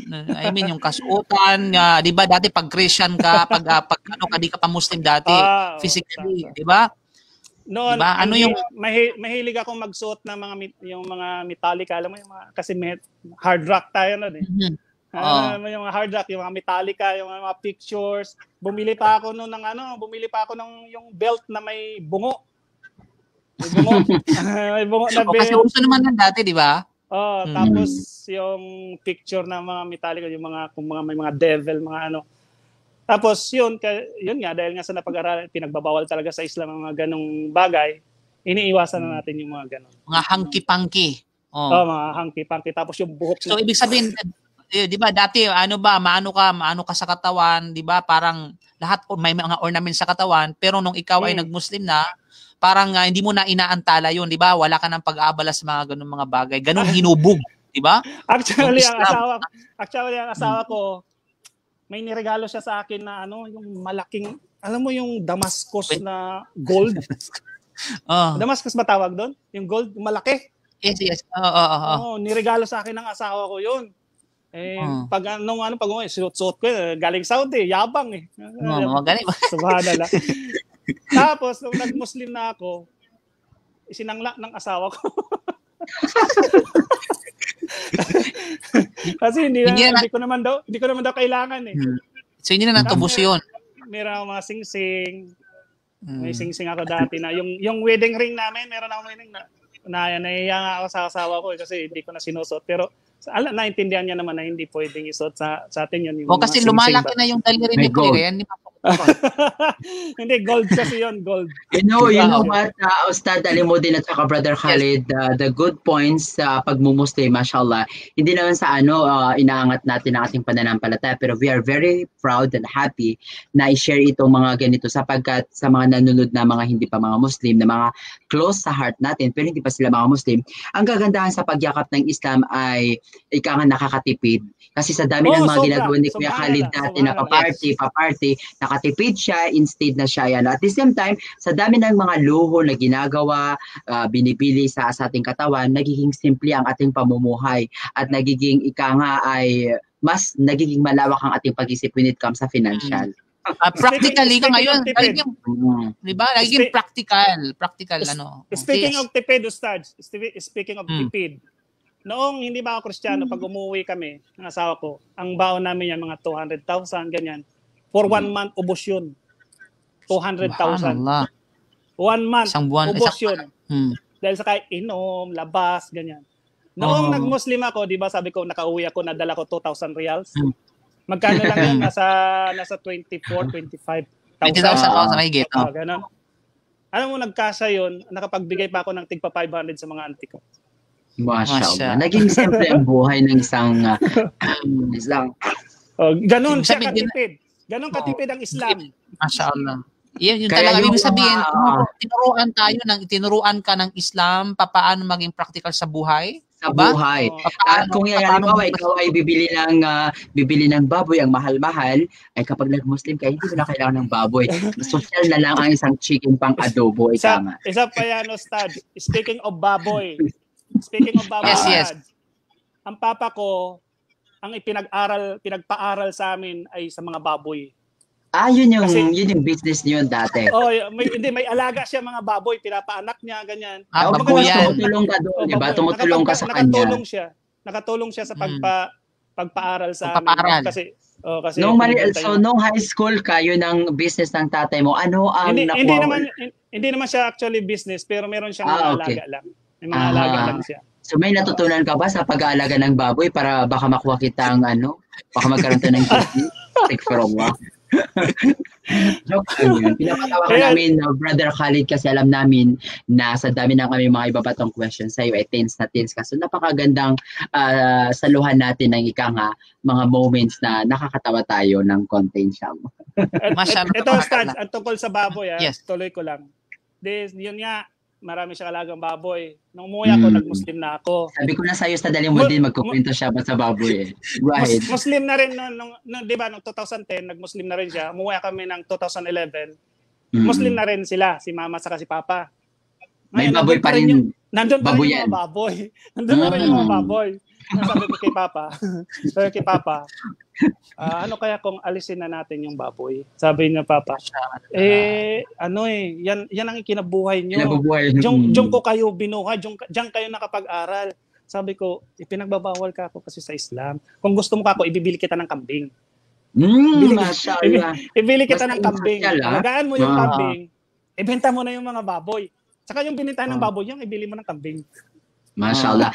Ustad Alimuddin, alam namin na ikaw ay nakapagtapos ng pambabatas ng Islam. Pwede bang marinig natin, inshallah, at ito'y refreshment kay Brother Khalid at saka sa lahat ng mga nanonood na ating mga kababayan na inshallah sa pamamagitan ng ating programa at pangangaral ng ating mga asatid at mga nagpapalaganap ng Islam ay magabayan sila sa Islam sa kapahintulutan ng Allah. Bakit nga ba, Ustad Alimuddin, ipinagbabawal sa Islam in general ang isang baboy? Okay, Islamically speaking, actually hindi lamang ito sa concept ng Islam, maging sa konsepto or turo o doktrina ng Christianity ay pinagbawal talaga kapag talagang sinusunod nila kung ano yung nakasaad doon sa tipan, ano yung nakasaad doon sa kasulatan. Subalit hindi nila ito pinag-aaralan, hindi sinasiyasat kasi nga maraming malulugi na mga babuyan. Yan ang totoo niyan.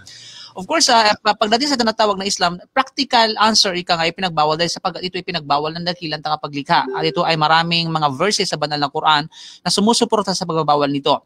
At gayon din sa Biblia, sa Leviticus 11:7, di ba, ang baboy ay baak ang paa at umunguya sa pamagitan ng kanyang bibig, o di ba? So wag niyo itong kainin sapagkat ito ay marumi sa inyo, ni paghawak ay wag niyong gawin. Okay? Ibig sabihin yun ang nakasaad, di ka nga sa malapit na pagpapakahulugan.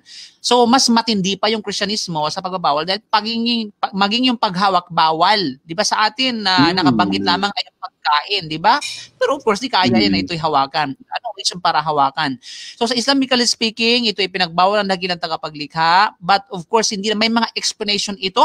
Kung kasi ang turo sa Islam hindi lamang sa aspeto ng pangrelihiyon, maging sa aspeto ng medicine, aspeto ng pag-usapan natin yung kalusugan ay sinasaklawan kung ano yung benefits, 'di ba? Kapag ito ay iniwan at ano yung mga disadvantages kapag ito ay tinangkilik. At ito ay pinatunayan mismo ng mga eksperto pagdating sa tinatawag na medisina.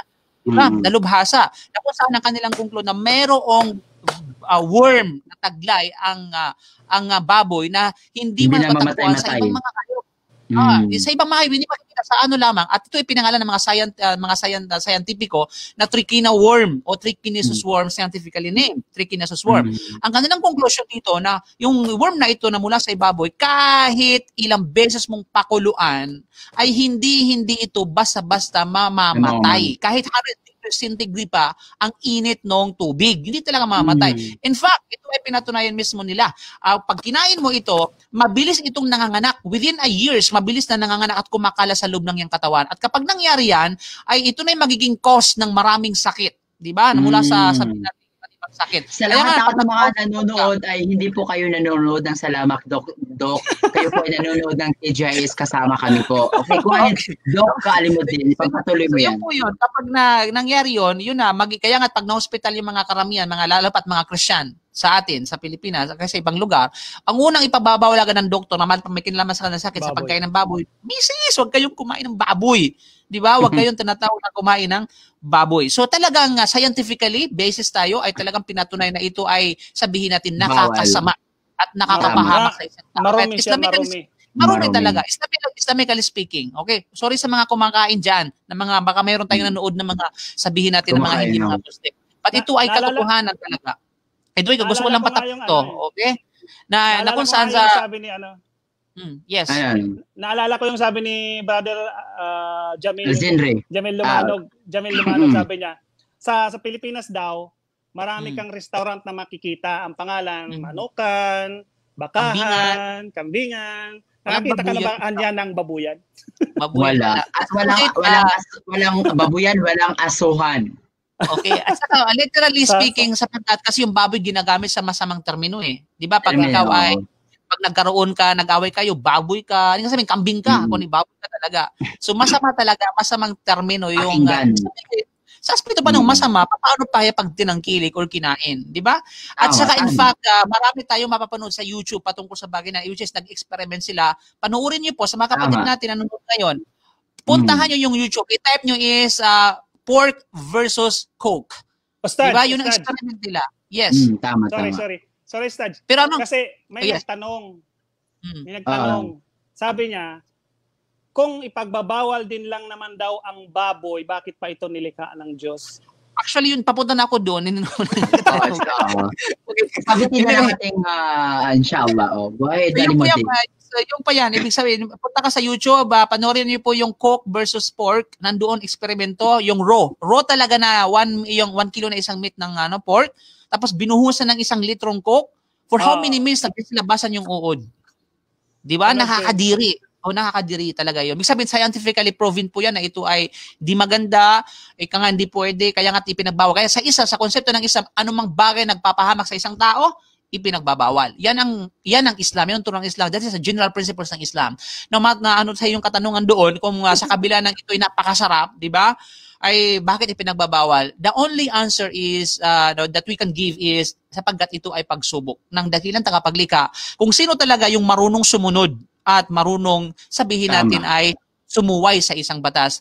Naalala ko yung isang kwento ni Prophet Adam alayhi salam. Yung puno na yun, na sinasabi nila yung puno ng mansanas, wala man ng batayan na ito yung puno ng mansanas. Diba? So sa atin is knowledge of tree, o tree of knowledge, yung ang sabi ng mga dalubhasa, ng mga scholar. Nang ibig sabihin dito, pagsubok sa kanila yung kahoy na yan, and I think yung bunga na yun ay napakasarap, subalit hindi apple yung kasi walang patunay, ay napakasarap. Subalit sinubukan sila ng Allah, sa bagay na ito na huwag lumapit, wala takraba hadhihi shajarata fatakuna min adh-dhalimin, sabi ng Allah. Huwag kayong lumapit, Adam o Eve, sa punong kahoy na ito. Otherwise, kabilang kayo sa mga wrongdoers kapag ginawa yan. So, sa kabila ng ito ay napakasarap. So, subalit, binigyan sila ng pinagpawal sa kanila yaon to test them kung hanggang saan ang kanilang pagsunod at pagsuway sa batas ng Allah. Mashallah. So in general, sa Islam ay bawal ang baboy, bawal din sa mga Kristiyano ang baboy. Wala namang sinasabing, baboy ka kapag may nanggahasa, baboy ka, ginahasa mo ako. Wala namang nagsabi na, pato ka, manok ka. Wala naman. Diba? Kaya talaga namang, okay. So pag-usapan natin, lahat ng ating mga viewers, live na live kayo at nakatutok kayo sa ating programang TGIS. Hindi ito yung programa ng GMA. Ito ang programa ng ating mga kapatiran. Ito ang TGIS. Their journey to Islam stories, na kung saan ang boses ng ating mga nagbalik Islam, na mga kapatiran nating mga Pinoy balik Islam, ang boses at ang bida ng ating programa. So sa lahat ng ating mga nakatutok, tumutok lamang po kayo sapagkat mamaya ay mamimigay kami ng limpak na mga pa-promo, inshallah, mga ka-load. At saka, Sensi, gusto ko lang maano dito. Actually, sa pamamagitan ng programa na ito, yung mga nagsisend sa akin na sabi na, Ustaz, kailan po ako maimbitahan sa iyong programa para naman maibahagi na lang yung kanilang tinatawag na Islam. So, inshallah po, ay mga... Yes, lahat ng mga nag-prepare sa atin ay bibigyan natin sila ng ating official invitation at official na talent fee. Joke lang. Inshallah. Talent fee na nangyayari. Okay, at the same time po, at inshallah magtatagal pa itong programa na ito. Kasi I think siguro kapag-pakinabang sa mga kapatid natin yung programa na ito dahil sa pagbabahagi ng kapatid. Okay, back to business, Bro Khalid. Ano ang pinakamalaking aral sa Islam na hindi mo basta-basta ito bibitiwan at talagang until now, dala-dala mo ito na talagang hindi sa palagay mo na ito hindi mo pwedeng sabihin natin maiwan at makalimutan. Ano yung turo ng Islam? Tauhid. Subhanallah. Tauhid. Inshallah. Tauhid. Okay? Ipagbigay alam sa mga kapatid, ano bang ibig sabihin ng tauhid, kapatid? Kung gaano kahalaga ito sa'yo, yung tauhid na yan. Tissue. Kumuha ka ng tissue. Naimusin na. Okay. So ito ulit, ito ay Johnson gamit sa mga bata. Alam mo yung sumamba ka lang sa nag-iisa. Yung isa lang talaga. Hindi dalawa o tatlo. Yung parang hindi ko basta yung sumamba ka lang, kumilala ka lang sa nag-iisang tagapaglikha. Mashallah. Sabi ng Propeta Muhammad sallallahu alaihi wasallam, kung mamatay ka na ang nasa bibig mo ay ang shahada, ang bagitin mo ang la ilaha illallah,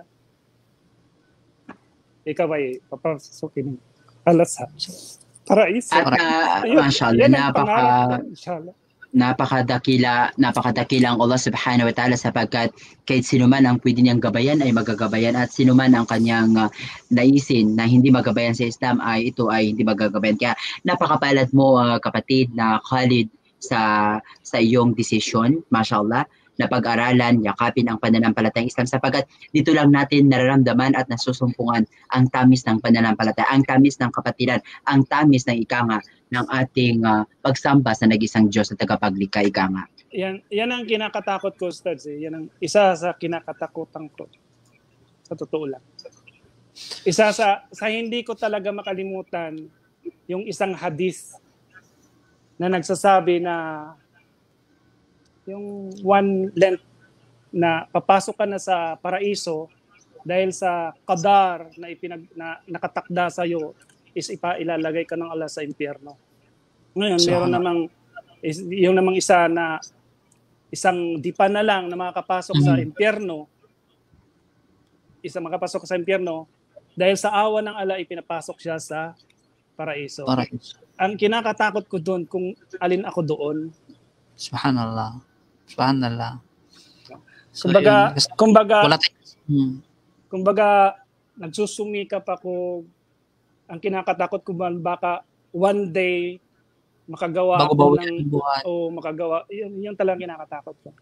At Brother Khalid, lahat naman tayo, even sabihin natin na born Muslim o kaya Muslim na o kaya yumakap sa Islam, wala ni isa sa atin ang pwedeng magsabi at maghusga sa ating mga sarili kung ang ating mga mabubuting gawa, ang ating sabihin natin, ang ating paglalakbay dito sa daigdig. Kahit gumagawa ka ng mabubuti, hindi natin masisigurado sa ating sarili kung tayo ba ay makakapasok sa paraiso. Kaya naman, bilang isang bagong yakap at bilang isang Muslim, nire-renew natin ito ulit every day, kaya nga meron tayong pagsasala upang ma-feel natin sa ating sarili na insyaallah ta'ala sa pamamagitan ng ating pagpupunyagi at ating mga struggle sa pagsamba kay Allah subhanahu wa ta'ala, baka isa sa ating mga mabubuting gawa ay tanggapin niya ito at ito ang magpapasok sa atin sa paraiso. Kaya kumapit ka lang, Brother Khalid, wag mong iwanan ng ating mga kapatiran, wag kang humiwalay sa ating kapatiran sa Islam sapagkat yun ang magpapatatag sa iyo. Yung pag-aaral, ika nga, at kanina sa mga kasagutan mo sa ating online,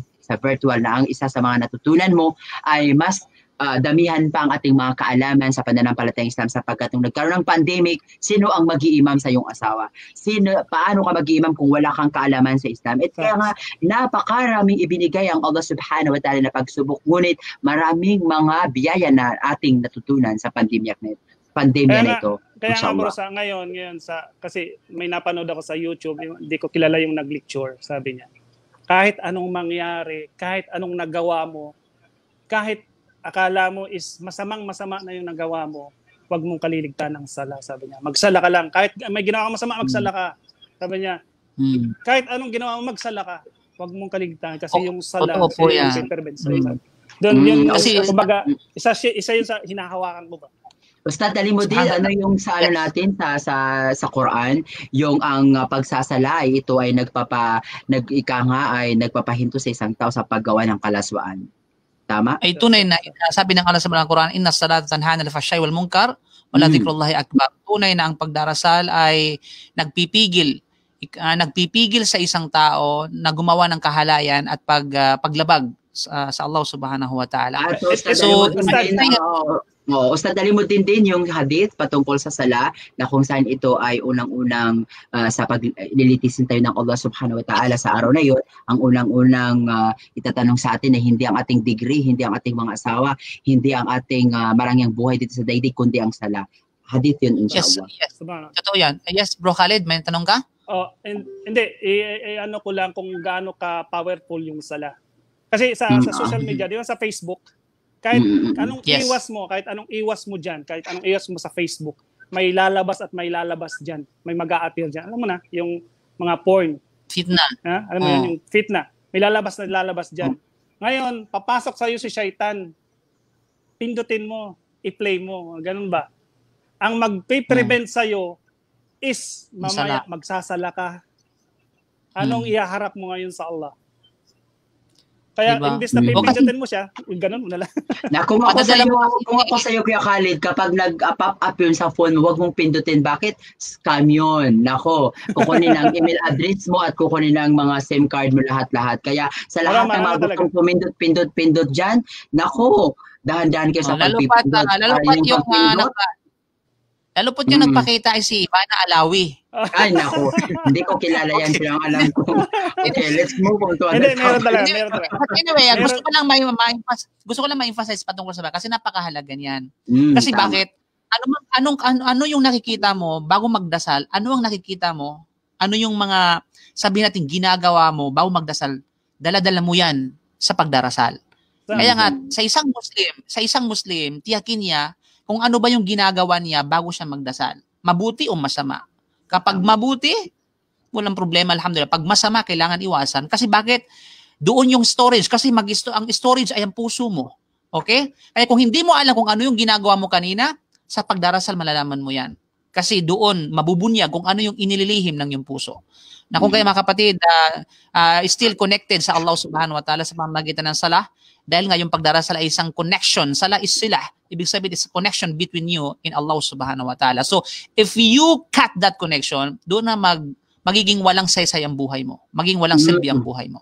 You know, Ustad, alam mo din, meron tayong 10 minutes sapagkat meron tayong nakaabang na programa pagkatapos ito. Gustong-gusto natin makasama ang ating brother Khalid, kaya lang, dahil of course, no, ang bawat oras dito sa ating programa ay na, kumbaga, marami kasi nakalinya kaming mga programa na naka-online. But of course, iban ko muna, Ustad, alam mo din ang yung mga nakatagong mga TGIS na mga ano natin, naka-ready kay brother Khalid. So, una, gusto namin po palawigin yung yung programa na ito. Subalit hindi kaya ma-accommodate yung oras dahil nga po ay mayroong kami kanyang mga appointments sa buhay.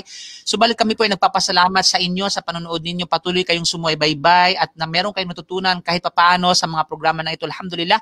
At ako ay nagpasalamat dito, Khalid, alhamdulillah. So, meron tayong tinatawag na bago po. Nagpapasalamat tayo sa ating director na kung saan binibigyan tayo ng oras na 10 minutes remaining. Yeah. It could not possible. It could not be possible after Allah. Gusto natin kasalanan ni Brother Ali kasi late siya. Yes, totoo yan.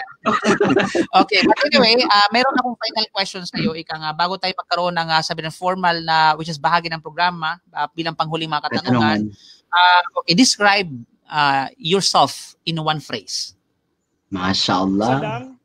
Akala mo makakaligtas ka, Kuya Khalid. Can you describe yourself paano mo ilarawan ang sarili mo sa pamamagitan ng isang kataga or phrase? Matatakutin sa Allah. MashaAllah. Tabarakallah. Okay, so nawa ay panatilihin ka ng Allah na matakutin. Kaya hanggang sa ikaw ay bawian ng buhay at lahat tayo. At naway igawad sa'yo ng Allah ang awa at lugod niya upang ito ang magiging way mo papunta ng paraiso. Okay? Katanungan mo, Ustad, alam mo din kasi meron akong last question para kay Kuya Khalid mamaya. Okay, meron akong wala ba mga katanungan sa audience? Kasi mga audience baka may mga katanungan anyway. Marami silang mga katanungan. Ngunit isa sa katanungan nila doon, Ustad, alam mo din ay pastok lang tayo, ay paano kung ang ating, paano kung sa lugar namin ay gusto naming dawa ng aming mga pamilya, pero malayo ang mga ustad, walang mga ustad ikangan, napakalayo ang Islamic Center o kaya masjid, anong gagawin? Okay. So ganung kalagayan, siguro kung gawin lahat ng paraan, wala talagang paraan para maka-provide ng mga speaker para sila yung humarap sa mga pamilya mo, walang materials, walang materials na mga babasahin para maibigay, at least may mga internet naman siguro. So, maaari mong i-show sa kanila yung Islam sa pamamagitan ng internet, and the least that you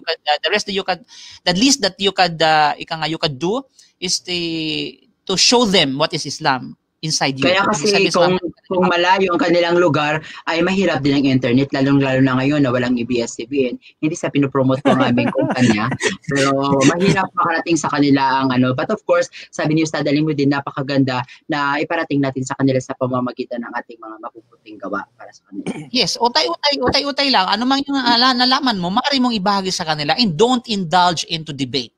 Pag gano'n, lalo pa wala kang experience, wala kang sapat na kaalaman, which is na parang ibahagi mo sa kanila. So wag kang makipag-debate sa kanila. Wag kang gumawa ng paraan ng pintuan para magumantong doon sa debate sa pagitan mo at ng iyong pamilya.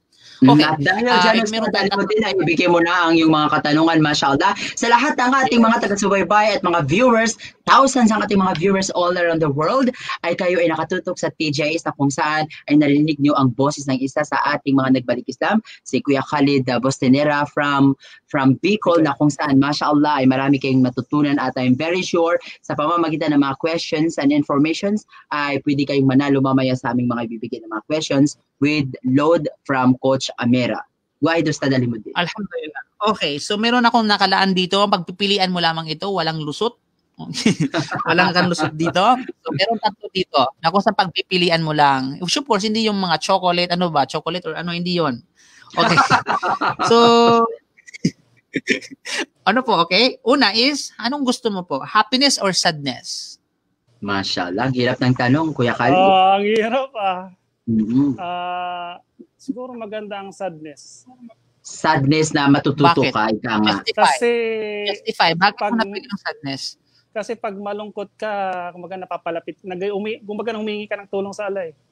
Mashallah, napakaganda ng mga sagot ni Kuya Khalid ngayon. Kasi No. pag happy ka kasi, ano pa, wala ka nang hihingin. At karamihan sa mga tao, karamihan sa mga tao kapag happy, nawawala sila.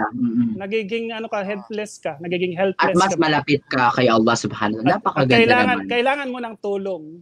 Mashallah. Hindi ba pwedeng matuwa ka? Pwede ba siguro matuwa ka? Natuwa ka dahil sa nagsasala ka? Depende ka sa sagot. Pero napakaganda ng sagot ni Kuya Khalid kasi parang feeling ko for 1 week na binigyan natin ng invitation sa kanya ay pinaghandaan niya talaga ito. Buhay doon sa nalimot. At saka mari mo happiness sa paraiso, di ba? Depende yan sa paano hindi ano. Mashallah. Pero maganda yung kanyang sagot. Dito sa mundo, sadness siguro. Yes. Now, pangalawa, crying or laughing? What do you want? Umiiyak ka or tumatawa ka? Siyempre. Tawa ka ngayon at tumatawa ka ngayon. Ganyan talaga yung mukha ni Kuya Khalid. Kahit galit, parang happy. Okay, ibig sabihin gusto mo na, okay. Pero sa akin, gusto ko na piliin yung crying. Crying for Allah. Crying for Allah. Crying for longing Allah. Mashallah, tabarakallah. Okay? Pero laughing, kasi may hadith na yung smile sa charity. Sunnah, ganun. Charity. Smile pa, bro, nakalagay po dito yung pinagpipilian is hindi smile, laughing talaga, halakhak talaga. Oo. Bawal yung laughing. laughing. Baka mabalyo ka. Okay. Oo. Okay, pangatlo, di ba pwede pagsabayin yung crying at saka laughing? Ibalik na yun. Okay. Okay, meron pangatlo. Okay, ano bang gusto mo reading or hearing? Pagbabasa or pakikinig? Pakikinig. Bakit? Bakit ayaw mong basa? Ang gusto niya laging nakikinig yan sa asawa. Pagbabasa kasi, si Kuya Khalid, isa sa kanyang aspeto, kaya nagpapatatag ang kanyang pananampalataya at relasyon sa asawa dahil laging nakikinig sa asawa. Yan ang kanyang tatak.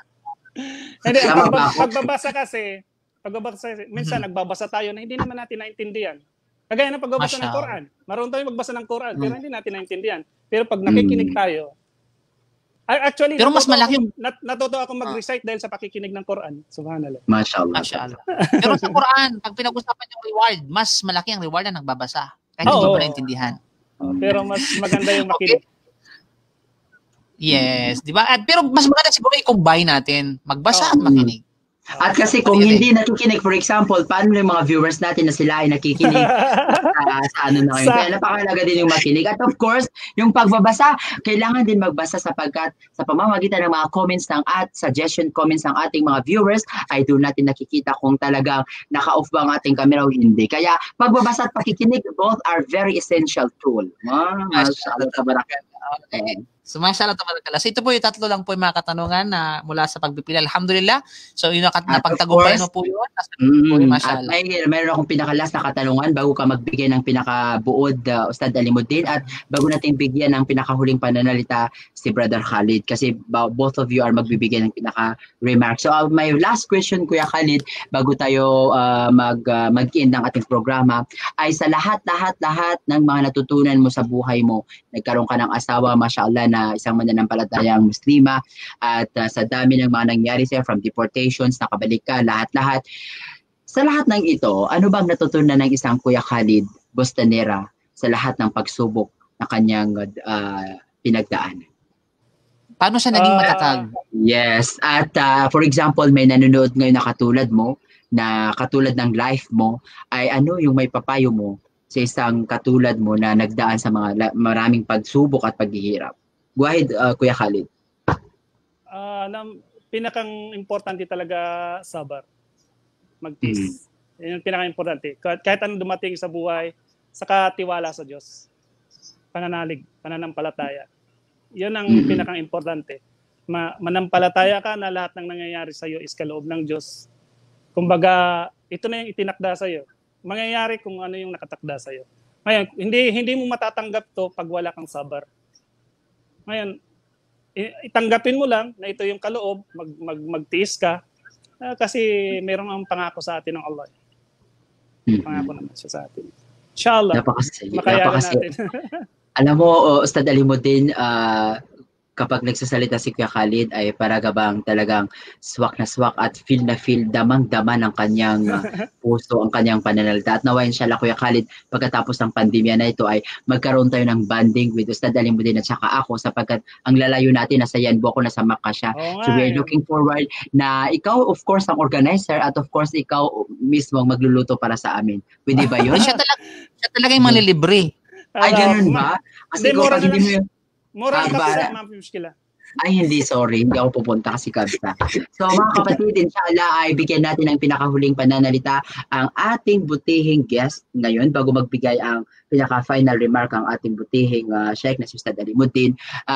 Brother Khalid, maraming nanonood sa'yo ng mga kaibigan mong hindi pa mga Muslim at mga kaibigan mo mga Muslim at the same time mga ustad mo sa Pilipinas, ustad mo dito, lahat ng mga nakakilala sa'yo. At of course, ano yung pinaka gusto mong sabihin sa aming programa at sa iyong mga huling pananalita sa aming mga viewers? Maaari mo bang i-promote yung programa namin? Go ahead, Kuya Khalid. At saka invite them sa, lalo pat, please give the emphasis na paano kahalaga yung kaalaman sa isang balik Islam. Go ahead, Kuya Khalid.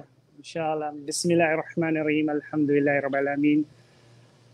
Wassalatu wassalamu ala rasulillah. Una, jazakallahu khair sa inyong lahat, sa mga nakinig, sa mga ustad, sa director natin, Masya Allah, napakaganda ng programa nito, inshallah, may nakuna, yung mga viewer natin ay may natutunan at may aral na nakuha.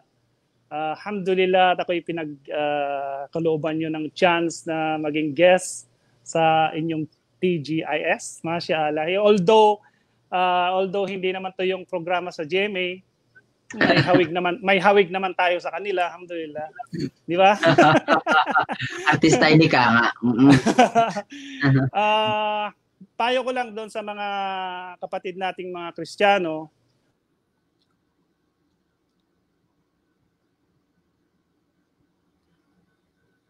Go ahead. Tawag yung kapatid ko. Payo ko lang sa mga kapatid nating Kristiyano, inshallah is wag po tayong maging lawakan po natin ang ating pag-iisip, inshallah. At sundin po natin kung ano talagang turo ni Jesus. Isa sa mga sinabi ni Jesus sa Biblia, sabi niya, the truth shall set you free. Sabi niya. Ngayon, kumbaga, magsaliksik tayo. Alamin natin kung ano ba talaga. Kung merong bagay na sinasaliksik natin na hindi natin alam, may hindi tayo alam, hinahanapan natin ng paraan nito para malaman natin kung ano to, bakit hindi natin saliksikin kung ano yung pananampalataya, kung ano ba talaga yung tama. Inshallah, naway gabayan kayo ng Allah. At sa mga kapatid nating mga revert Muslim, yung mga, lalo na yung mga bago, mag-aral po kayo sa totoo lang, subhanallah. Dahil ito yung magpapatatag sa inyong pananampalataya. Naalala ko minsan, may nagtanong sa akin nung bago pa, siguro mga 2 months pa lang ako nung bago akong Muslim, may nagtanong sa akin, sabi niya sa akin, kung talagang may Diyos, bakit hinahayaan niya na mayroong mahirap, may mayaman, may masama, may mabuti? Wala akong nasagot, subhanallah. Wala akong nasagot kasi wala akong alam na isagot. Pero kung ngayon, inshallah, kung tatanungin niya ako, kaya nga binatikos ko si Miriam. Kailan si Miriam Defensor? Di ba? Naku, Sinabi- president ko yun. Wag kang magkamali. Hindi, sa totoo lang, napakatalino ni Miriam. Saludo ako sa talino niya, pero isa lang hindi ako sumaludo sa katalinuhan niya. Yung sagot, yung tanong niya, kung talagang daw na may Diyos, bakit hinaya may mahirap, may mayaman? Narinig ko rin yun. Yung katalinuhan niya is kumbaga nawalang bigla. Na-vanish dahil sa statement na yun. Pero akala ko doon ka lang na-discourage sa kanyang pananalita na I will jump from the airplane. Hindi naman. Hindi na. Hindi. Saludo ako sa katalinuhan niya, pero pagdating doon nawala yung hanga ko ba sa katalinuhan niya, kasi kung sa atin itatanong yun, napakadaling sagutin, subhanallah. Kaya sinasabi ko lang, pinaparating ko lang sa inyo, lahat ng katanungan nasa Islam, subhanallah. Mashallah. Kayang sagutin. Nasa Islam. Sabi nga, all the questions Islam is an answer. You can find the answer in Islam. And all the problems, you can find the solution in Islam. Sa totoo. Kaya napaka-importante talaga ng kaalaman. Pag wala kang kaalaman, malish. Maraming mga kita-kita. So, Ustad Alimuddin. Promote na yung ating programa. Yes. Yes, go ahead. Ano masasabi mo sa aming programa? So, una, nakaka-nervyos kasi hindi ko alam pa. Nakaka-nervyos? Akala ko nag-positive ka noon sa positive ng COVID. Nakaka-nervyos? Hindi naman. Hindi ko alam kung anong itatanong nyo, pero masaya pala, subhanallah. Kumbaga, nare-refresh mo yung mga pinagdaanan mo, nagiging magaan yung sarili mo, na-share mo rin in a way, napulutan yun ng aral, inshallah. Ano at Brother Khalid, ang aming programa ay hindi lamang ito dahil papakinggan ang mga boses ng bawat mga rivers na katulad nyo, kundi in the future ay we're looking forward na makasama din namin kayo ng mga matatagal na sa Islam sa larangan ng pagdadawa, sapagkat kailangan namin kayo, kailangan namin ang lahat ng ating mga brothers na nagbalik Islam na magagaling ika nga, kasi isa po kayo sa kinukonsidera ko para sa akin na magaling na brother when it comes sa sapagkat napaka-firm ng iyong pananampalataya. At nawa inshallah magamit mo ito sa larangan ng dawa, at looking forward na makasama ka namin sa larangan ng pagdadawa, hindi man dito sa Saudi Arabia, sa ating pagbabalik sa Pilipinas. Go ahead, Ustad Alimuddin, ano ang masasabi mo sa ating Ustad Alimuddin? Yes. May tanong pala ako sa iyo. Go ahead. Ano po 'yon? Kasi isa sa mga, di ba kasi meron kasing aya sa Quran, yung sabi ng Allah na pinagsasabihan mo sila ng mga bagay. Pinagbabawalan mo sila pero hindi mo ginagawa. Diba merong ayang ganun? Oo. Yun ang kinakatakot. Yes, meron pong aya. Ya ayyuhal ladina amanu lima taquluna ma la taf'alun?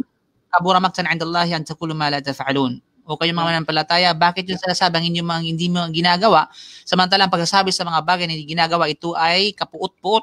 Ika nga, ito ay malaking big deal, karumal-dumal sa paningin ng Allah. Doon ako natatakot. Alhamdulillah. Naway, inshallah, Brother Khalid, inshallah, wag kang matakot as long as nandyan ka sa sabihin natin sa pagpunta-punta sa Islamic Center natin. At of course, lagi kang nakatutok sa ating mga asatid, mga ustad sa online. Nandyan na napaka-active mo sa online ni Ustad Alimuddin. At inshallah, lahat naman ay may solusyon. Ika nga, napakadali ngayon ang paghanap ng kaalaman. Napakadali ngayon ang matuto sa Quran. Kasi nandyan yung mga kaidan nurani, nakikita mo kila Ustad Alimuddin. Wag lang kayo magsawa. Ito ay hindi lamang sa'yo. Lahat ng mga brothers natin na nagbalik Islam, wallahi ladim, samantalahin natin ang pagkakataon na ito na nasa bahay tayo lagi, na nasa virtual tayo, na ang daming mga ustad natin na nagtuturo sa inyo ng kaalaman. Huwag niyo pong ilihis ang inyong mga sarili sa panunood ng mga vlogs na hindi kapupulutan ng aral. Mga vlogs, nagla-like kayo ng mga kufar na kung saan nagpapababa ng inyong mga iman. Bagkos ay tumutok kayo sa lahat ng mga vlogs, lahat ng mga pages ng ating mga asatid, mga ngaral na kung saan I am very sure kapupulutan nyo ng napakaraming kaalaman patungkol sa Islam, at ito ang magpapatatag sa bawat isa. Ustad Alimuddin, go ahead, Ustad Alimuddin. Jazakallahu khair mga kapatid. Unang-una sa lahat, Bro Khalid, jazakallahu khair sa iyong pagpaunlak, sa iyong pagbisita Inshallah, sana hindi ito matapos ang ating pag-uusap. Inshallah, sa mga susunod, At inshallah, may mga part 2 pa pagkakataon. to sa kanya, inshallah. Inshallah, nila ay mangyari ulit ito, inshallah, subhanahu wa ta'ala. Kasi matagal-tagal na hindi tayo nagkita in personal, alhamdulillah. At maraming pasalamat. Hindi ko makalimutan yung tulong na naging isa sa mga naging dahilan para maitaguyod ang pananatili ko dito sa Saudi Arabia, alhamdulillah. MashaAllah. So, kailangan IPM is the key and Kuya Khalid. Baka yan, ipa-share naman yan kung ano man mga maraming salamat yan, po din inshallah. sapagkat tayo po, wala na po tayong oras. Ngayon po ay dumating na po yung asar dito sa Makkah. So maraming salamat po sa inyong panonood. Walang sawang pagsuporta. Hindi lamang sa programang ito, bagkus lahat ng programa na may kinalaman sa ating pananampalataya mula sa mga kapatid natin na nagpapalaganap ng Islam, sa mga nagtuturo, na pinadali ng Allah subhanahu wa ta'ala ang lahat ng mga bagay na ito upang sa ganun sa araw ng paghuhukom ay wala na tayong maidahilan pa na hindi nakarating sa atin ng Islam, na wala tayong oras sa pagsasaliksik ng ating pananampalataya. So lahat ng ito po ay bagay na ipinadali sa atin ng Allah subhanahu wa ta'ala, ipabor ng Allah subhanahu wa ta'ala. Samantahin natin mga kapatid sa pananampalatayang Islam. At syempre, sunod po ay may mga nag-request na Sensi, gawin daw dalawa natin twice a week. Sa dami-dami daw ng mga yumayakap sa Islam, sahala na naging natin kayang i-accommodate. So marami ang sabihin natin ay mga naka-line up na maaring ilagay natin sa hot seat para sa pagbabahagi ng kanilang kasaysayan sa pagyakap sa Islam. So marami pong salamat sa mga tumutok sa atin. Huwag po kayong magsawa, inshallah. Then, huwag natin kaligtaan ang pinakahuling bahagi nito, yung katanungan, Sensei, para sa ating mga mananalo. Baka makalimutan na naman yan. Sige. Yes, at gusto kong tanungin si Brother Khalid. Kuya Khalid, meron ka bang isang katanungan na ito ay nasabi mo kanina at napanood ng ating mga audience? Pwede kang magtanong ng isang katanungan para sa sarili mo na nasabi mo ito kanina. Para sa papremyo, para sa papremyo ng ating mga viewers. Isang katanungan lang na ang kasagutan ay nasabi mo na kanina. Go ahead, Kuya Khalid. Yung mga audience. Wag lang yung yung dating business ng tatay mo na pagbababoy. Wag lang. Go ahead, Kuya Khalid. Yung ano pa ang pinakamahalaga sa yung tinanong niyo sa akin? Ano yung pinanghahawakan ko ba? Okay. Ano yung anong aral sa Islam na hindi mo makakalimutan at hindi mo ito mabibitawan magpakailanman? Okay, yun po yung katanungan. Para sa programa. Yes, lahat ng mga viewers natin na limpak-limpak na mga salapi at thousands na mga audience natin dyan sa Pilipinas, sa gitnang silangan, sa Kuwait, sa Berlin, Germany, at the same time sa US. Ang katanungan po ay naibigay na ni Ustad Alimuddin, na sabi ni Kuya Khalid, ano po ang pinakamahalagang bagay na sabihin natin pinanghahawakan ng isang Brother Khalid sa kanyang pagyakap sa Islam. MashaAllah. At sumagot na po kayo, pinakaunang sasagot ng 3 sa page. Okay, 2 sa page ni Ustad Alimuddin at isa sa page ni Anwar. Yun po ang mananalo, insyaAllah ta'ala. Mayroong unang nakasagot at 2. I think sa aking page, mayroon ang unang sumagot ay si Farida Alfonso at ang pangalawa ay si Ali Suntusidad Kamay. Sila po yung first 2 na nanalo, mashallah. Napakasigasig ng ating mga viewers. Kung gaano kasigasig sumagot ang ating panauhin, ay ganun din ang kanilang pagpindot ng kanilang mga cellphone. Mashallah, dahil dyan ay mamimigay kami ng mga limpak-limpak na mga load sa inyong lahat at kami naman ay magbibigay ng private message sa inyo upang makuha ang inyong mga mobile numbers at loadan namin mamaya-maya, insyaAllah ta'ala.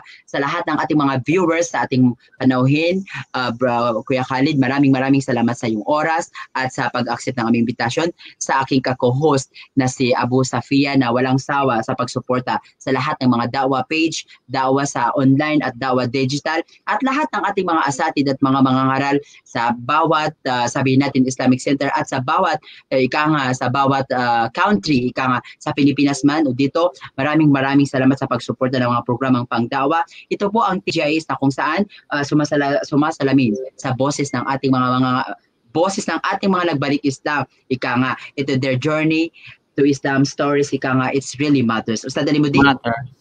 Yes, alhamdulillah. So yung mga kapatid sa mga balikisam dyan na tumutok sa ating programa, who knows, baka kayo po ang mga susunod nandito ngayon sa hot seat, inshallah. So maghandang-handa po kayo. Okay, kung kayo ay, gusto nyo talaga, mag-PM lamang kayo po at we can accommodate you, inshallah. PM is the key. Ika nga. Marami po salamat sa inyong programa. Sa muli po. Yes, Mama, jazakumullahu khair, barakallahu fikum. Subhanaka bihamdik, asyhadu an la ilaha illa anta, astaghfiruka wa atubu ilaik. Assalamualaikum warahmatullahi wabarakatuh. Waalaikumsalam warahmatullahi wabarakatuh.